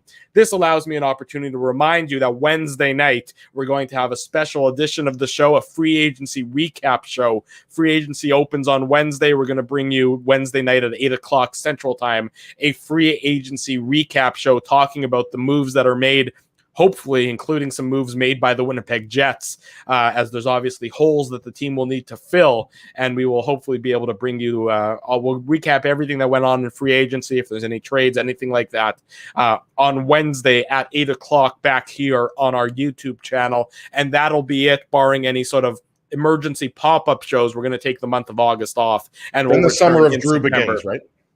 Well, then our family will get to see us on a Saturday morning and have some quality time, of course, and that'll usually last only about 4 or 5 weeks, and then they get sick of us and say, okay, go back and do your show, and we'll be back right after Labor Day with more Illegal Curve hockey, previewing the start of the Jets' 2021 season. Pick number, the Jets are on the clock, according to that. So the Jets are on the clock, so we will be able to bring you that coming up here momentarily, the selection of the Winnipeg Jets, as they are going to choose the next member to join both Chaz Lucius and Nikita Chibrikov, the 2 previous selections by the Winnipeg Jets. The clock ticking down 2.5 minutes until the Jets are allegedly making their selection, as I watch on my 4th of 4 screens here on this Friday evening, or it's not Friday, Saturday morning, Saturday afternoon now, Mr. Minuk. Yeah, no, there's no question. We're going to wish Ez happy birthday. He's got to take off, but happy birthday, Ezzy. See you later. Happy birthday. Unfortunately, my son Ruben isn't feeling very well, so I've got to cut out a little bit early here, boys, but have a good rest of the show, and I'll be watching and listening to see who the Jets take. Happy birthday, Big Dad. All right. Later, there guys. he goes. Big Daddy leaving us. Finally, the brain trust is back together now that we got rid of the dead weight. He's definitely leaving my house, my door wide open, so. All good. And there's gonna be crumbs, and it's gonna be all sorts of ugly right there. But that's what you get for having that's what you get. He's a big dumb animal, folks, but we love him. He's our big dumb animal, as the case may be. The Jets on the clock, selecting. We'll see who they're selecting. It's coming up momentarily here. After we'll see if there's a timeout. I'm waiting. The clock is ticking at this point in time. Could you imagine? Well, at this point in time, they might as well take a timeout. What do they have to lose at this point? We've been here for a while. We've been waiting for a while. So one more timeout would be very fitting before we wrap up this Saturday morning broadcast here on the Illegal Curve. Okay, so let's see in the chat, folks. What do you get? Jets, are they taking a defenseman or a forward? Don't everybody answer at once. They're going to have to type their answer in. We'll see, obviously. Dmitry Kuzmin is the answer, a defenseman the Winnipeg Jets have selected. Certainly sound. What do you know about Dmitry Kuzmin? What's that? He's a Belarusian. Interesting. There you go. So they take a guy from Belarus. Future Considerations Hockey had him ranked at number 166. Dmitry Kuzmin is the defenseman, a capable, offensive-minded, puck-moving defenseman. This season in the top pro league in Belarus, he played in all situations for his team, logging heavy minutes while playing on the right side as a left shot defenseman. Interesting. So he played on his offside there this year in playing with men in Belarus. His greatest assets are his blend of smooth mobility and puck skill. His edge work is top-notch, allowing him to move in all directions with ease, control gaps, and keep himself between puck carriers and his own net. He can turn away forecheckers to find passing lanes on the breakout, displays a high level of skill to his game, able to use flashy dekes to beat checkers in both the offensive zone and while carrying the puck in transition. Though his skills are more often than not a positive, there are instances where he is too overzealous while handling the puck in his own zone, attempting moves on forecheckers in high-risk scenarios that can burn him. Despite being trusted by his coaching staff to kill penalties, there is still a lot of work to be done in his defensive game. He is fairly undersized for a defenseman. Certainly not something we haven't heard, among the Jets defensemen before. Fairly undersized for a defender and has difficulty separating players from the puck below the hash marks, and more often than not comes up short in battles for position in front of his own goal. His defending in his own zone, and particularly in front of his own net, is heavily reliant on stick work and positioning. However, he is often caught with just one hand on his stick in his own zone, which in turn causes him to lose stick battles for loose pucks and makes it difficult for him to tie up opposing sticks in front. Kuzmin shows a lot to be excited about in his offensive game and ability as a puck mover, but will need some fine-tuning in his own zone moving forward. There you go. An offensively inclined, undersized defenseman the Jets have taken in Dmitry Kuzmin out of Belarus. That's scouting report courtesy our friends at Future Considerations Hockey. I was going to say, and some people are saying in the chat, it sounds like a mixture of Sami Niku and a little bit of Declan Chisholm, because Declan Chisholm, left shot defenseman, the Jets drafted a little bit late in 2018, is a very smooth skating defenseman. So, look, I mean, guys, before people start getting upset and apoplectic about a pick, yeah, these guys are going to take. Nobody knows. Nobody knows. No, first of all, nobody knows in the best of times. This is either not the best of times, and secondly, this guy is not someone you're seeing for years. I mean, he's committed to play in the OHL with Flint. So my point is you're not going to see him in the NHL for years. Yeah. So the reality is, like, again, it's one of those situations where it's easy to judge it now, but we can't really say anything until we see what he turns out to be. And again, that's incumbent on him to work on his game and become better. And playing in the OHL, I'm sure the Jets will like that, because they'll give him an opportunity to watch him develop and have their people watch him a lot more closely than they did when he was overseas, right? So, again, like I said, it's easy to poo-poo things, but look, at the best of time, once you're out of the second round, it's a crapshoot. From 3 till 7, there's a lot of guys, like I said, in 10 years of drafting, the Jets have Adam Lowry, Johnny Kovacevic, and Nathan Smith. And so, as someone, Craig Penner said, JC Lapon, who was a very good AHL player. But the reality is, it's not always a guarantee. And there's a lot of guys who are 5th round picks, or Mason Appleton, a 6th round pick, that can end up panning out. So I want to make a note. Sorry, Dave. Future Considerations, they had Kuzmin low at 166th, but Corey Pronman had him at 105th. Scott Wheeler had him at 68th, and Bob McKenzie had him at 91st. So some of the other, there's obviously I saw him as high disparity. As Dober Prospects has him as 63. NHL Sound, McKean's Hockey 73. Sorry, Dober 63, and SMAHT Scouting I'm not so familiar with them, but they're listed on the elite prospects. They had him at 59.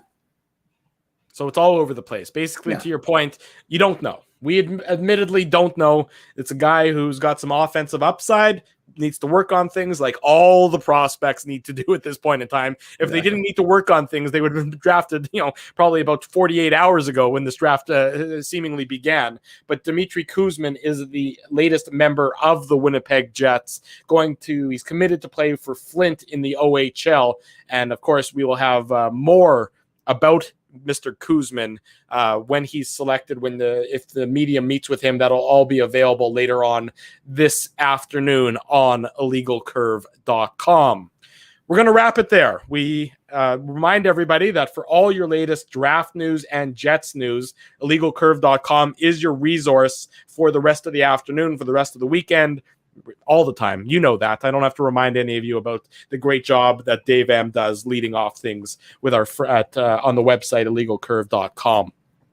We want to thank so many of you. Actually, Dave, while I'm rambling up here, I know I'm doing it as we speak. I was doing it, Drew. Don't worry. There you go. Dave's going to give away a t-shirt in a minute. I'm going to say thank you to our sponsors. They make this show. They make last night's show possible. They make Wednesday's upcoming show possible. Rumors Restaurant and Comedy Club, Linden Market Dental Center, Bernstein's Deli, Zappia Group Realty, Boston Pizza, and our friends at Seagram's. They make Illegal Curve hockey a possibility. So support those fine businesses, support them, go out and say, you guys support Illegal Curve, we're going to support you. We do appreciate that you doing so. If you haven't already done so, smash the subscribe button, smash the like button. Let us know your thoughts about these broadcasts. They are very fun to do, but we do them for you. And so we want to hear from you about how we can improve them, what you like, what maybe you don't like. Probably less of that. We don't really want to hear the criticism too much. Our egos are very fragile, but that's okay. If you have some constructive criticism, we're happy to do that. Dave M., do you have a winner? I don't yet. I can, I can always reach out after. We can remember we've got a show on Wednesday. So, I'll declare our winner on Wednesday. It's a little rushed right now, or I'll do it later on our Twitter. Make sure you're following us on Twitter, because the problem is in terms of reaching out to people, I'm usually just reaching out either via our Instagram or Twitter accounts. So, make if sure you ever wanted Dave M to slide into your DMs, that's what you're going to get. Somebody's going to get lucky with that later on this afternoon. Okay, that's an unusual way of phrasing, Drew, but sure, I guess that's one way of putting it. But yeah, like Drew said, we'll declare a winner as soon as we can. It's just been kind of a wild show, even though it's come to an end. I can't believe we're only at the third round. There's still 4 rounds to go. Plus, of course, the Jets only have the 1 pick.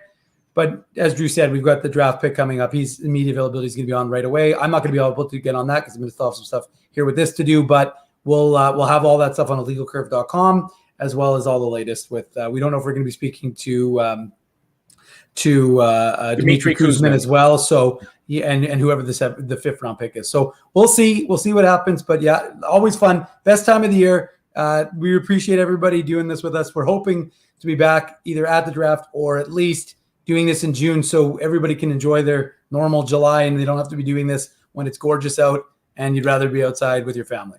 Exactly right. Thanks for everybody for joining us.